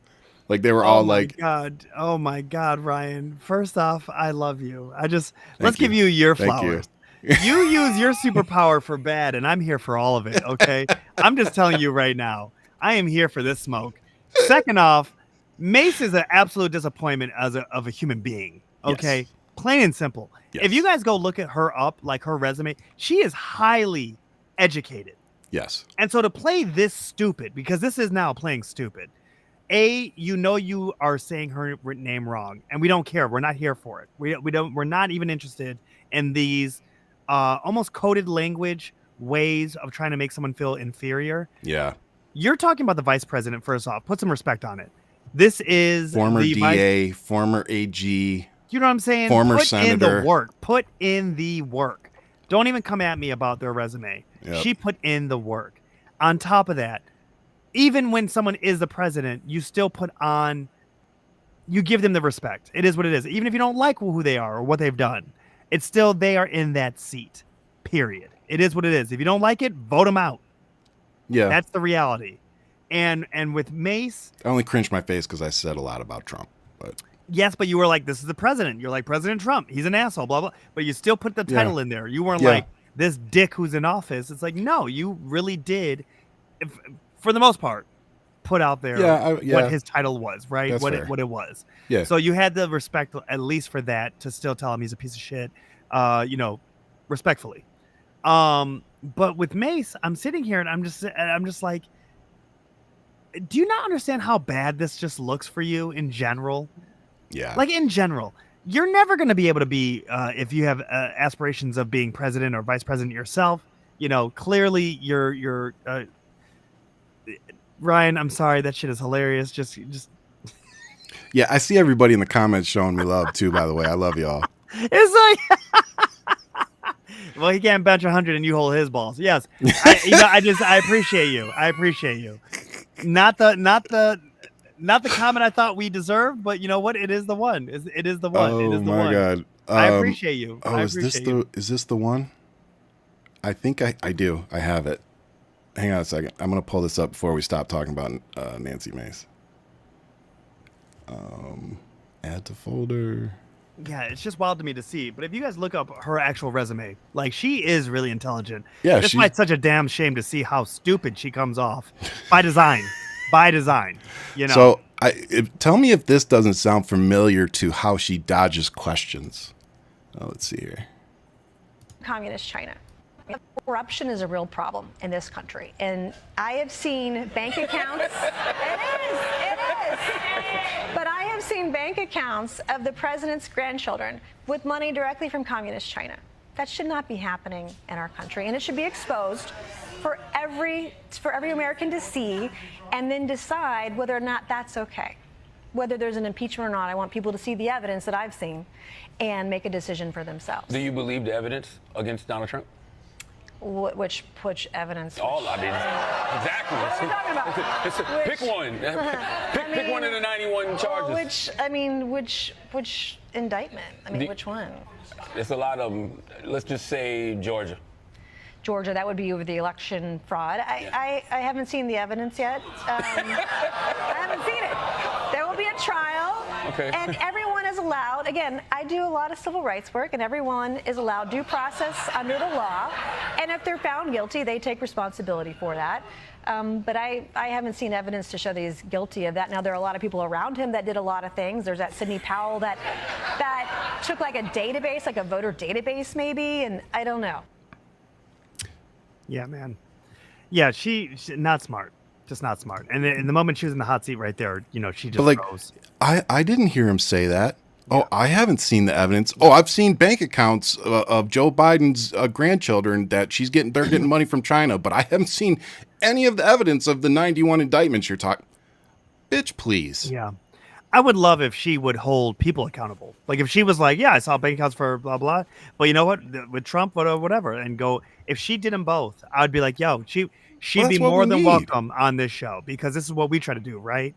Yeah. We try to really bring some grounded conversation to the table. Democrats aren't perfect, at the end of the day, they are way more likely to hold somebody on their side accountable in 100%. The same way that they hold the other side. 100%. Like I will say that. Of course, again, not perfect. There's to a fault they do. Al Franken. Kind of, yeah. Al Franken. They really shot themselves in the foot with that one. Yeah. I always bring it up. Again, but we've talked a lot about that on the show too, about being so quick to look at something and judge. And now that happened. Man, I don't know how many years ago it was now. Quite a while. Now we have issues with AI. We don't know what's real anymore. Right. These AI images look so freaking real that you can't tell some of them. So now we have to question everything we see, every video we see, almost. We really do. We really do need to. Anything, you don't need to question anything. If this idiot, literally, he's been that way. Kamala Harris, that's AI. No, it's not. And I don't need to waste my time to try to prove any of it. But Elon Musk used a Kamala Harris AI video just last month. Right. And people didn't know that it was AI right off the bat.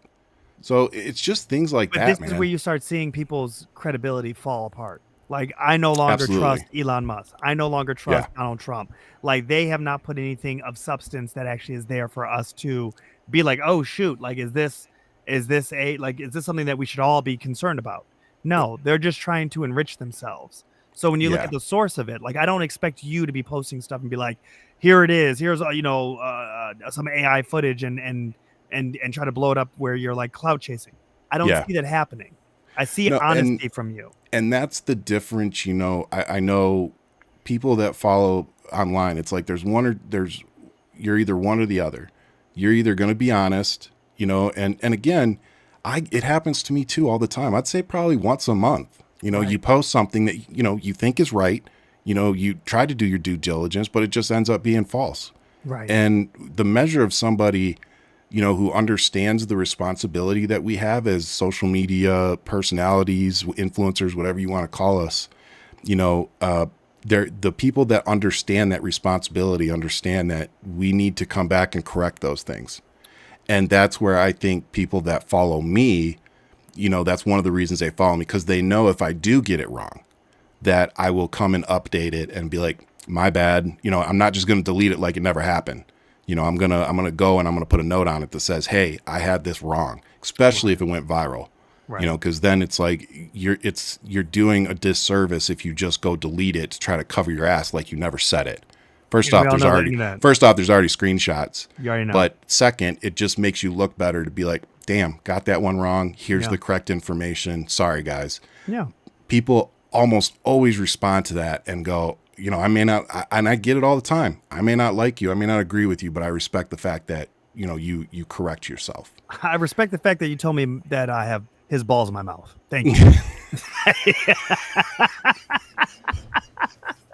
Yeah, I don't think Nancy Mace is going to be sending me that message anytime soon. Oh, I'm sure that's some of the guys that that are in the closet that are Republican. All right. What with Nancy Mace out of the picture, I want to move on to some of these election deniers that had positions, high up positions in the elections, are getting busted. Former Arizona, Colorado. right? No, this one's former Colorado clerk Tina Peters, the first local Colorado. election official to be charged with a security breach after the 2020 election, as unfounded conspiracy theory swirled, was found guilty by a jury on most charges Monday. She was accused of using someone else's security badge to give an expert affiliated with MyPillow chief executive Mike Lindell access to the Mesa County election system and deceiving other officials about that person's identity. Prosecutors said Peters was seeking fame and became fixated on voting problems after becoming involved with those who had questioned the accuracy of the 2020 presidential election results. Peters was convicted of 3 counts of attempting to influence a public servant, 1 count of conspiracy to commit criminal impersonation, first-degree official misconduct, violation of duty, and failing to comply with the Secretary of State. She was found not guilty of identity theft, 1 count of conspiracy to commit criminal impersonation, and 1 count of criminal impersonation. And so this is going to be the question, my man. Is she going to be, because this is also happening in Arizona. These are now the cases that we're seeing with all the fraudulent individuals. So with that one, and I've posted a lot about this one, there was the 11 fraudulent electors here in Arizona. And that case is moving forward. AG Chris Mays is, I believe, doing that one. Or is it federal? I think Chris Mays is doing it. Anyway, but the big news on that one is that Jenna Ellis actually flipped. Yeah. So, and she has ties to the Regal case in Georgia. Exactly. But also, it wasn't just Jenna Ellis. There's another person out of the 18 that they charged. There's a second person that flipped too. So they have Jenna Ellis and another one of the 18 charged. Corroborating everything. Oh, so the 11 electors here in Arizona are screwed. Yeah. So with this in Colorado, this is really major because Colorado, keep in mind, was the first state to take it to Trump, this administration, everything about sedition and can he be on the ballot. Remember that was then put in front of the Supreme Court, where the Supreme Court said that a state cannot choose who it puts on its ballot. And in this kind of context, right? So states' rights until you don't have states' rights. And in this situation, because I understand that they're trying to not have a fight where conservatives then weaponize this. Because let's be serious, that's who would have weaponized this in the first place. Yeah. With what we're looking at of setting a precedence of what is technically sedition, they could have stomped this out and been like, no, this person, because of what the path that they have taken forward, you will never see power ever again.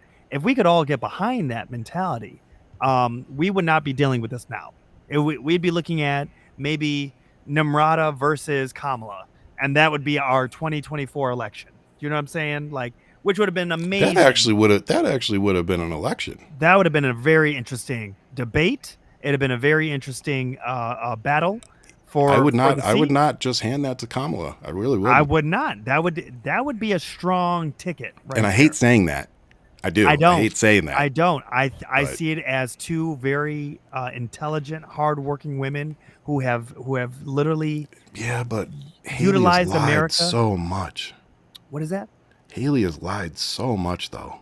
Haley now has bent over backwards to kiss the ring. Yeah. And that shows me what caliber of person she is. Yeah. But all that to chase power, right? Yeah. So I'm like, I don't see it. Like the way Kamala she could compare bringing pants with Kamala on a debate stage. 100%. But the way that Kamala has showed integrity, has showed a willingness to get in line with Biden and then work with him. And then when things weren't working, she took a step back to course correct and to find out what's better, right? And then you and I both, in a sense, were wrong because she really got catapulted into this where she was ready for it. She's ready. And she's not the same Kamala that we saw from 2020. And she's not. And I want to say this too. Excuse me, if you've been following her rallies, I actually streamed the rally in Detroit.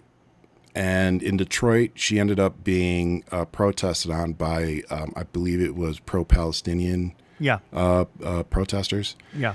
And she responded to it in a way that gave us all like a quick sound bite, but it wasn't the best response, for acknowledging what they're protesting. And then I literally, I think it was the next rally she did. They had some protesters there again, that pro-Palestinian protesters. And the way that she responded was, it wasn't to say, I'm talking, which is what she said in Detroit. Basically, she said something else like, if you want Trump to win, if you want Trump to win, just say it. But for now, I'm speaking, something along those lines. Yes. It was honest. It was honest. And when it happened the second time, she engaged them and, said, look, I'm going to address this real quick, and then we're going to move on to, the business at hand. Right. And she's like, I've already called for a ceasefire. I'm not okay with these things.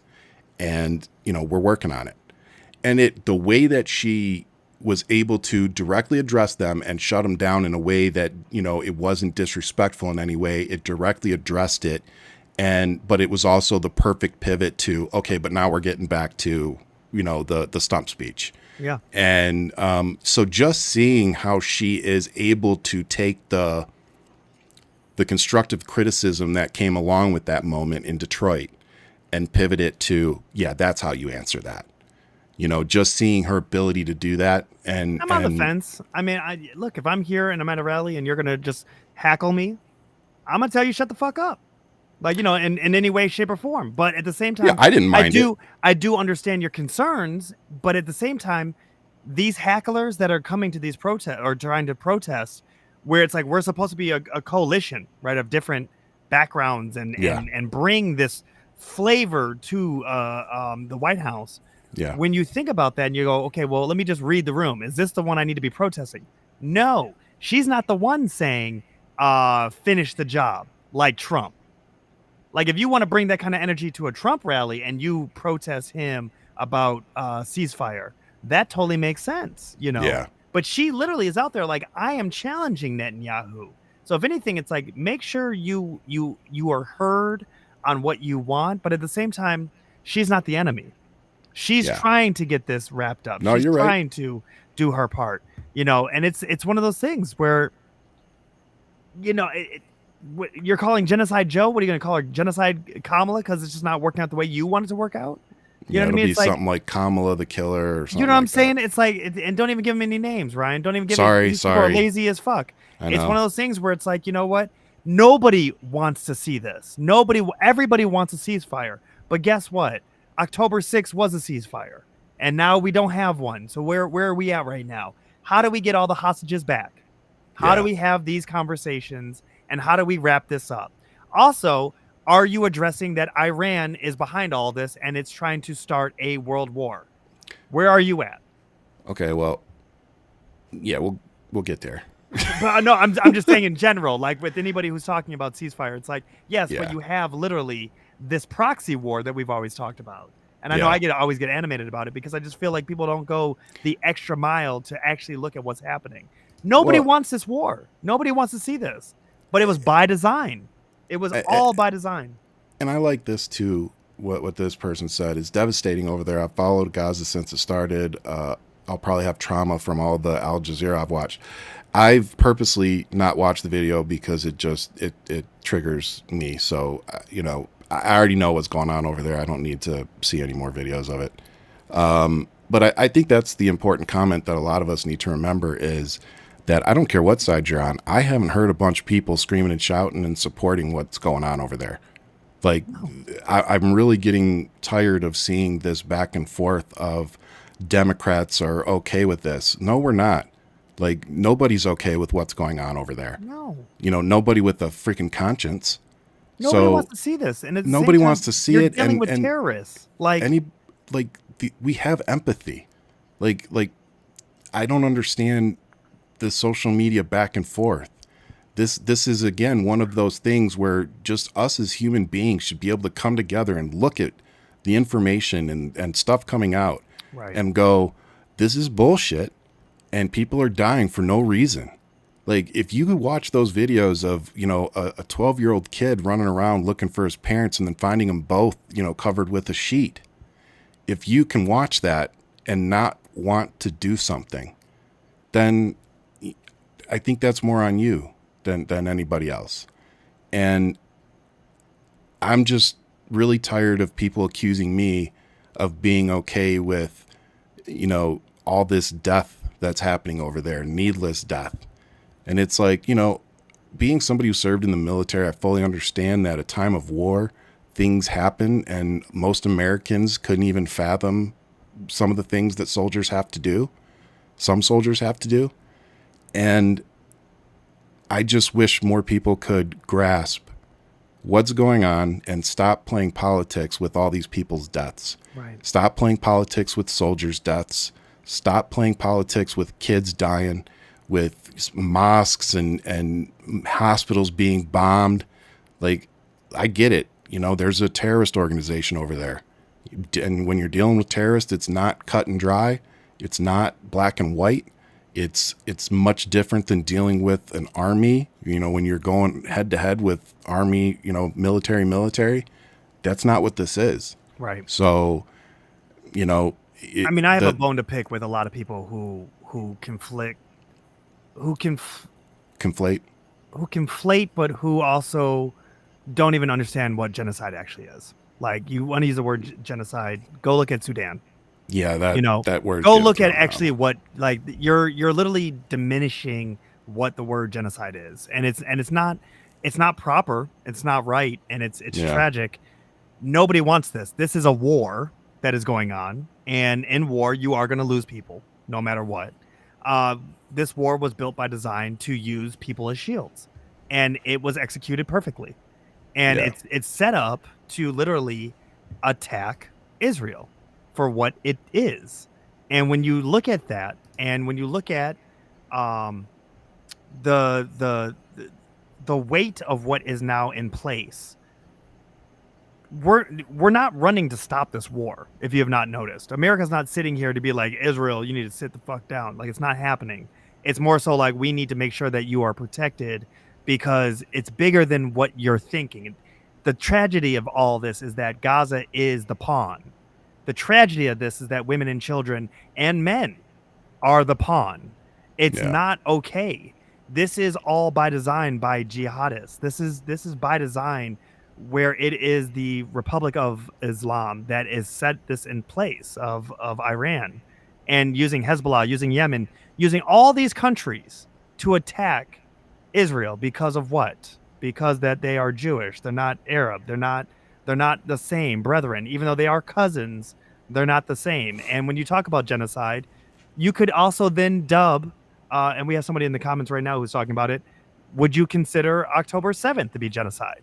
Because when you're calling mom and dad saying, I killed 11 Jews, sounds like that's the purpose of why you're killing people.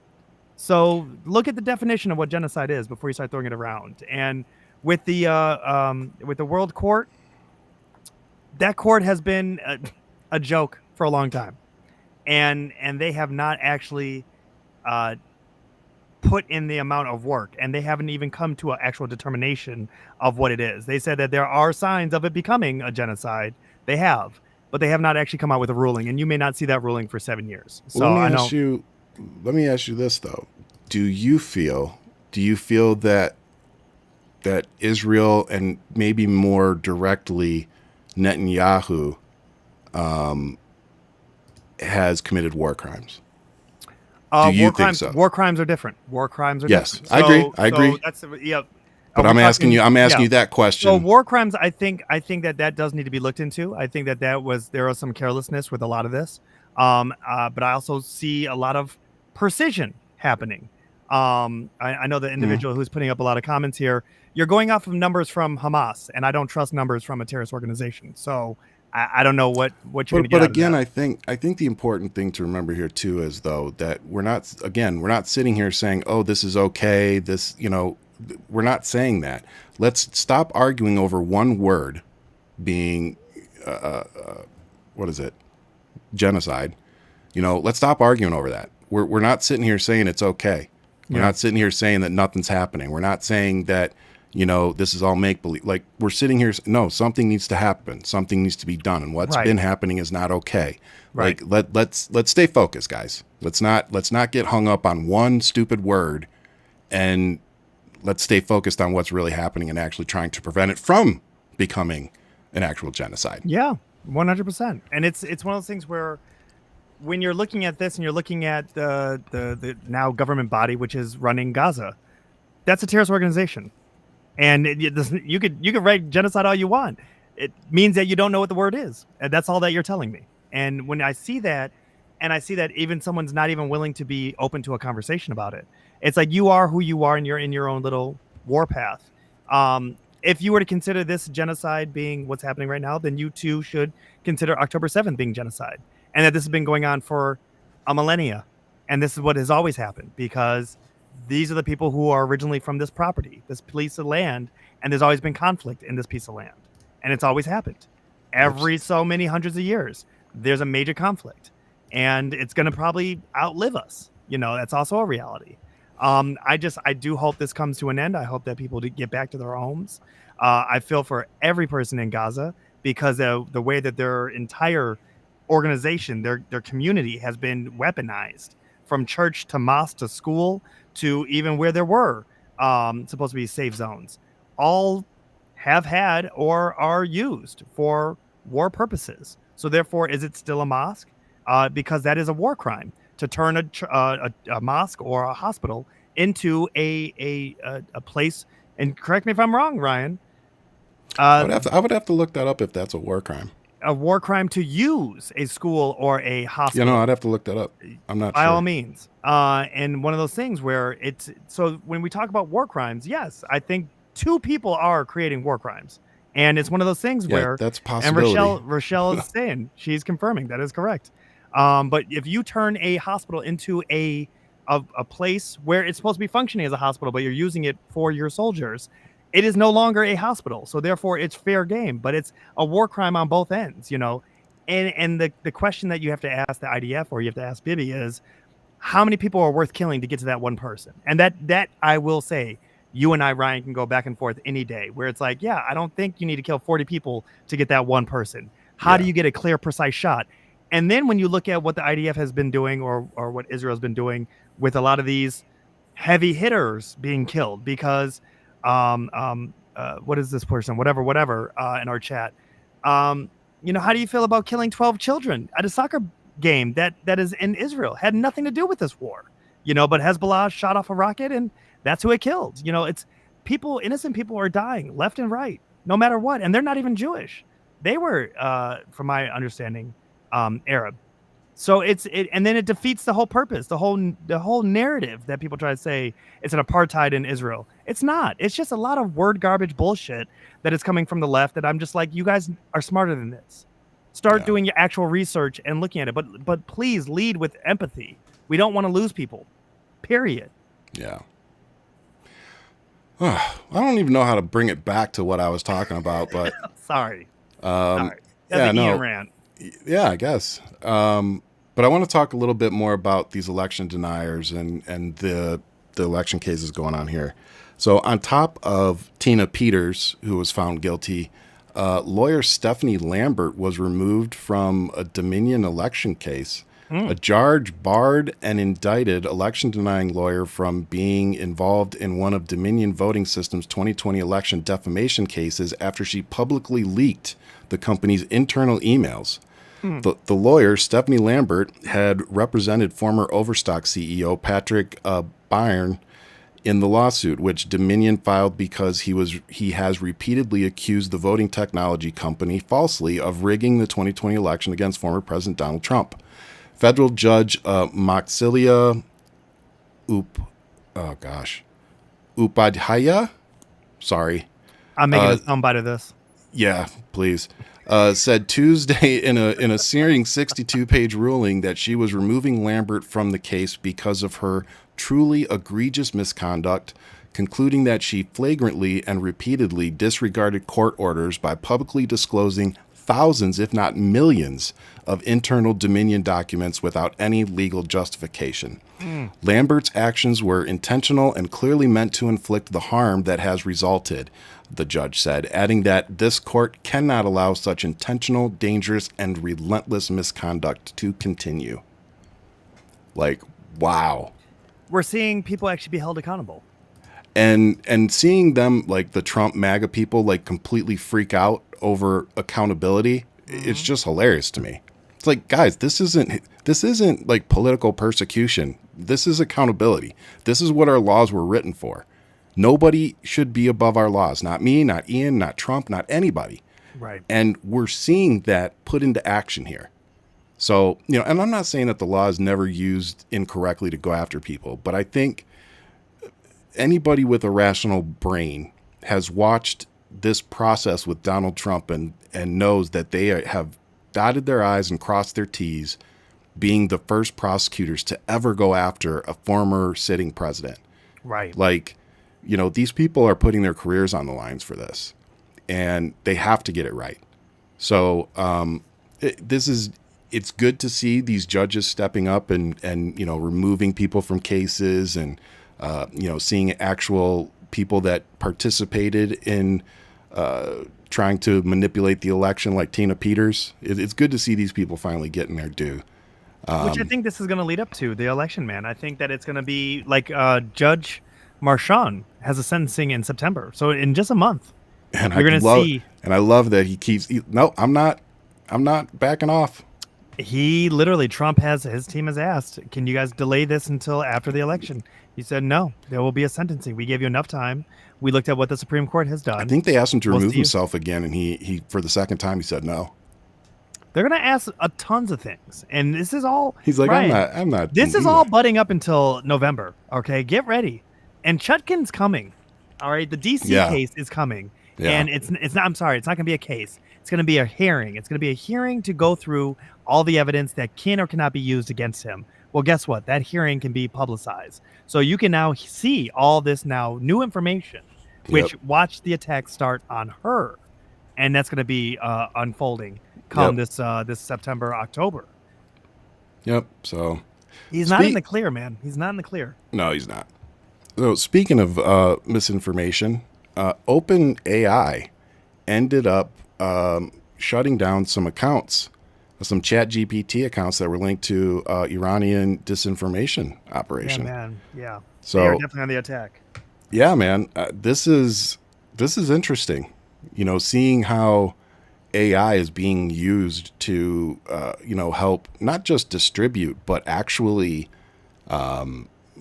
create the stuff going out. Talking points. Yeah, it's creating the talk. Like AI is creating this crap. Yes, like that's pretty terrifying. All Eyes on Rafa was AI, and that was a campaign. Buy this, exact this. Yep. And you look at who you're sharing. It's like, pay attention to what you're sharing. Yep. And operators use ChatGPT both to create long-form fake news stories and to write comments for social media posts. Topics included the Israel-Hamas war, Israel's presence at the Olympic Games, and the U.S. presidential election. Yep. That's freaking, that's terrifying. Everything that I've said to you, Ryan, every time we talk, it's one of those things of be careful what you share because it's literally by design. Yeah. It is to stir up an emotional response where you don't think clearly and you just go off of emotion. See, Rochelle, you tried leaving and you almost missed the good stuff. I want to say goodnight to you, Rochelle. I want to say goodnight to you, but you know what? Welcome back, girl. Welcome back. Welcome back. I hope you can't sleep now. So, but the one that why it matters, nation-state adversaries have already shown a vested interest in disrupting the 2024 U.S. elections, and experts fear AI tools like ChatGPT could speed up their ability to quickly craft disinformation. And I also want to point out, if you go on Twitter, or if you frequent Twitter like I do, you'll also notice that Elon Musk is using Grok, his AI, to push election misinformation as well. So it's not just ChatGPT, it's any AI system that is programmed to push nonsense. So Elon Musk's AI is no better. They're out here, man. They're in these streets. Yeah, absolutely. So that's pretty terrifying. But the last thing we're going to talk about before our positive for the week is the family of Isaac Hayes is suing Donald Trump for $3 million. Back pay, baby. They want back licensing fees going all the way back to 2022. That's right. I freaking love this. These musicians, man, those royalties, they are not sleeping on it. I'm sorry. They shouldn't. It just goes to show you that Trump does not have the contacts, the connects, the relationships that he spews, and that he just thinks he can just take whatever he wants. And when it comes to artistry, when it comes to music, it's like, yo, man, you got to ask permission for this. You got to set a deal with these people. I thought you were the deal maker. But you're not. Even more important, like he thinks that, oh, well, they're going to love me playing their song at my rally because of all the attention it's going to get. It's like, no. Like a lot of these people actually have some principles and don't want you using their music. You know, Celine Dion, she sent out a letter basically, echoing the same thing Isaac Hayes' family said. That's right.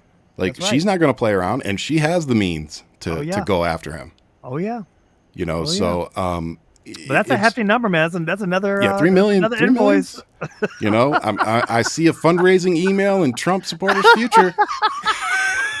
Hey, man, not enough shoes to sell. We need to raise $3 million by midnight. That's going to be midnight. Win a date with Ivanka. You're going to see it online. Watch, man. Oh, God. Watch. No, it's going to be win a date with Lara Trump, the co-GOP chair, who did a video saying that she wouldn't want a position because of who she knows or her skin color or anything. I'm like, bitch, do you know how you got there? Oh, my God, man. Like, if you didn't have Trump in your name, nobody would know who the fuck you are. You'd still be working at a freaking Hooters. I just don't know who these people are, man. She's married Eric? to Eric. Yeah, Eric. Sorry, hard to keep the douches together. Yeah. All I know is the only theme song they got, man. Oompa, loompa, doopity-doo. That's all I know. Oh my God, I need somebody to do that. There's got to be a picture of it somewhere. All right, dude. So, what is your positive for the week, brother? Man, my positive is I get to watch my son swimming for the first time. Like actually learning the doggy paddle. All right, nice. Little man has been. I've watched his confidence of being in lakes because we were in the land of the lakes. So we were in a body of water, a pool. We were in something every single day on this trip. And to see him be petrified in a lake to now championing, kayaking with me in Lake Huron, and then just now jumping off the side. I mean, God, it just takes me back. Jumping off the side of the pool into the water. And just, look at me, Daddy, look at me, and just screaming at me. Like how I yelled at you, Pa. You know what I'm saying? Like, when I want that attention, when I want all that smoke from you. You know what I mean? Yeah. So it's me. I'm still here. Look at me, Pa. Look at me. Yeah. I don't know. I'm looking. So it's one of those things where I'm getting these moments with little man, and I'm just so proud of him. His confidence is boosting. He's learning his own his own limits, and then I see the things that we need to work on. And it's like, all right, Coach Dad is over here. Like, let's get it in. You know what I mean? And that's the big thing. We are all swimmers in my family, so it's like, yeah, you will be a swimmer. It's already there. The phonetics are, it's all there. Muscle memory, everything. So it sounds like you're a much better father than me, because I just used to push your head under the water and, wait for the bubbles. Hey, man, I still made it, baby. I still made it. You tried to take me out. I'm still here. That's all I got to say to you. I just waited for the bubbles to stop. Then I let go. Jesus. No, it's funny. That's not my positive for the week, but the kids, I was terrified of them like falling in the pool or something for years because they weren't able to swim yet. And so they would have life vests on. We get in the pool, and this year they finally figured out how to swim. And Livy's about tall enough she can walk around the whole dang pool now. But it's just crazy because they went from being kind of scared, like you said, to they're jumping in and swimming under. They put their goggles on and swim under now, and they learned how to float on their back, and it's everything. It's everything watching it happen. But then also, because we have a pool in the backyard, it's just like, okay, now if they fall in, God forbid, they'll be able to get out.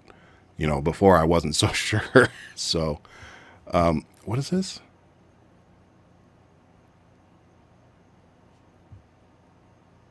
Did I lose you? Are you reading this? No, yeah, I was reading the one.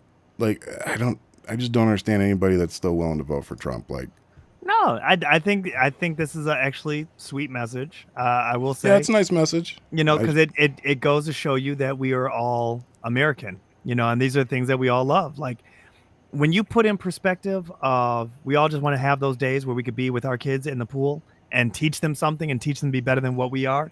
I question your choice of men because you have daughters and you want to vote for Trump, but at the same time, it's like if that's somebody that you feel is the best person to lead this nation, great. But I will say to you, I love a good pool day. I love a good time to see the disconnect. One of the big things that Ryan and I talk about is diet, and the reason why you guys have not seen me so much with Ryan throughout the past week is because I have been literally off the grid. Barely had internet, and so we were out there. Mostly in the lakes, mostly in the, like I said, any access to pools that we could have at any of these guest homes.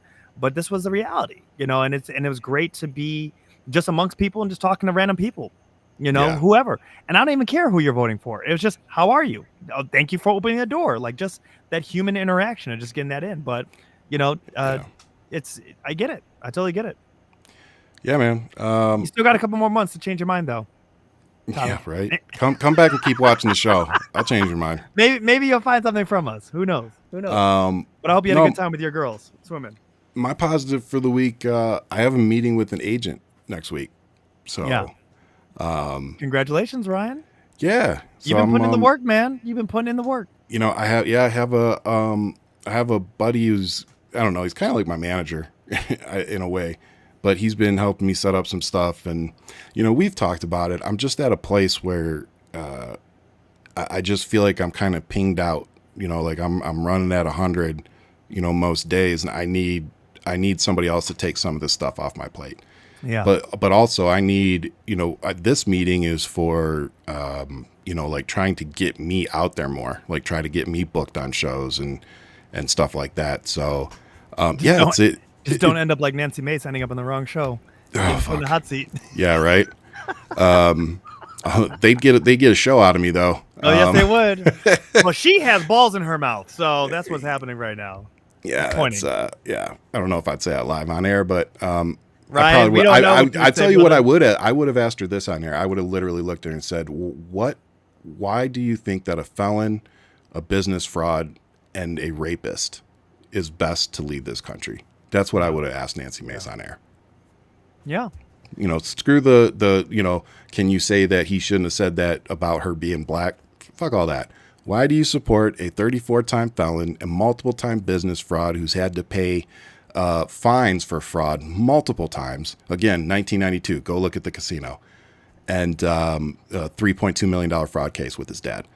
Yep. And also a man that has been found liable in court for sexual abuse, who's been accused by a 13-year-old girl of rape. How anybody could still support that man.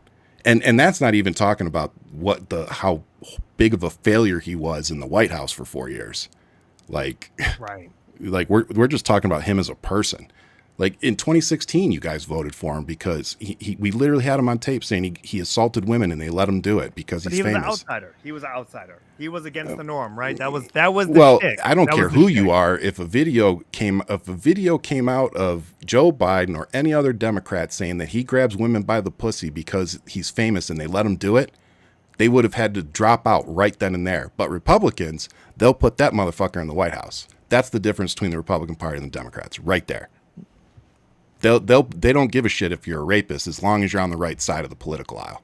As long as you can win is what they want. They want to win. No, because they put Trump up this time and there's no chance of winning. I really don't understand how you literally thought, even if Joe Biden was still in the race, like that you seriously sat back and thought, you know what, let's put Donald Trump up again against somebody he lost against after even more negative information has come out about him. But do you think that the Republican Party, and I know it's supposed to be our positives, but do you think I know we really went off the deep end here. Do you think the Republican Party has control over this?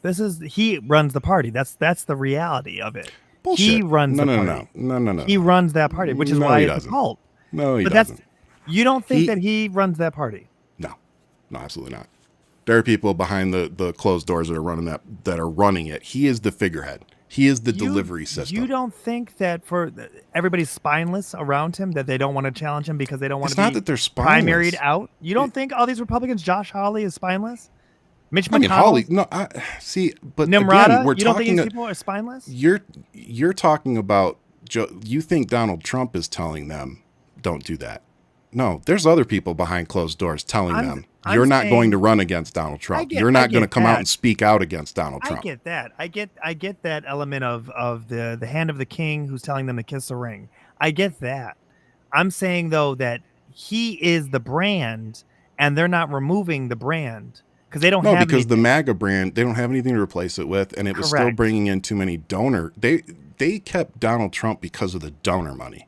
That's it. But that's why I say he is the party. Like, regardless, he's the brand. Well, he's who they've invested in. He's the brand, but he's not the decision maker. He's too fucking stupid. Okay, I'm not giving him the credit of being decision maker, but in that sense of he's their brand. poster child. Yeah, he's their brand. Yeah. I mean, that's all he's good for. That's all he's ever been good for. Right. He's a brand. Like, the dude is not some genius businessman. He literally licensed out his name to other companies to put his name on a building that he didn't build. Right. Like, and people buy this shit. Like, he was so financially in ruins around 2010 during all the in what's the fucking TV show he did? Apprentice? Yeah, during The Apprentice and shit. He was losing money. Like, if you literally go look at his income, he started making way more money once he took the White House. Why do you people think that is? Right. Because he started taking money from his donors and from taxpayers. They were charging Secret Service money. Foreign companies, foreign countries. That's correct. And on top of it, and do you want to know how they're laundering all the money? Trump through Hotel. Truth Social and through Twitter. They're Hotel. doing it through fucking ad shares. That's how they're funneling the money to all the right-wing extremists, and that's how they're fucking cleaning it. Trump International. That's correct. It's not even. No, I'm not even fucking talking about Trump International. I'm talking saying about. That's one way that they're washing that money. Yeah, that's one way, but the biggest one is fucking Elon Musk. Yeah. Elon Musk and X is one of the biggest fucking money laundering and money diversion things going on right now. And I promise you that's happening. Like, I made $280 through my ad share. And a right-wing account with the same following brings in fucking $5,000. Like, that's ridiculous. So they're literally funneling money to these right-wing accounts and paying them thousands and sometimes even millions. And then they look at somebody like me, a left-wing account, and they give me peanuts. And the reason that it's peanuts is because there aren't left-wing advertisers on the platform. Right. So I don't get a ton of ads in my thing because I'm not a right-wing lunatic. You're not the brand. Exactly. So it's just interesting what's going on and how many people are completely oblivious to it. But I will say one thing I love about this show and I love about you is that you are on X in their backyard, hitting them with straight facts. And here's the receipts. Yeah, and a lot of insults. That goes without saying, bro. That goes without saying. Yeah, I go hard in the paint on there, but it needs to happen because two things. One, the message from the left needs to be projected on X. And I used to kind of hate on people that left because I felt like y'all abandoned me here. But, at the same time, I understand why people left and boycott, the platform and boycott Elon. I just kind of took a different route of thinking, I want to be one of the people on there that's fighting back. I'm going to pay for it because it's clearly a pay-to-play platform now. Right. And I'm going to say what I want to say. Like, I post things on Twitter that I cannot post on Instagram and stuff. Like, I call people some serious shit. And it's because, hey, if Elon Musk is about free speech, then I should be able to come on here and say that he should be hanged according to U.S. Law 18, Chapter 15, on the section of treason. It's kind of amazing how many times you get banned from X for being a platform that's all about free speech. Well, a lot of left-wing people have. Yeah. I haven't gotten banned again since he banned me with those other 11 or 12 left wing accounts. Yeah. Since then, Groupon on all. Yeah, ever since then, I've been able to get away with some stuff that other people don't. But it's just this election season. Like I said, talking to somebody earlier, I know many of us are feeling the political jet lag that we're all experiencing right now. So, like, I guess we'll just end the show on, listen, it's 81 days. We got 81 days to go. It's right around the corner. Let's stay focused. Let's make sure that if you can, donate to Kamala's campaign. You can go to kamalaharris.com. It'll take you right to a place that you can donate. Donate to any of your candidates down ballot that you want to see win, because that's the best way to support the people that you want to see take office, is to send them a few bucks. Instead of buying that coffee on Monday, seriously, send it to a political candidate that you want to see take office, because that money does help. So go support the people that you support. Go support the political candidates that you support, because the most important thing that we all can't lose sight on is that we need to participate in this democracy come November 5th. So register people to vote. Go check your voter registration. Donate if you can. As always, much love. Keep fighting. Stay safe out there, and we'll see you.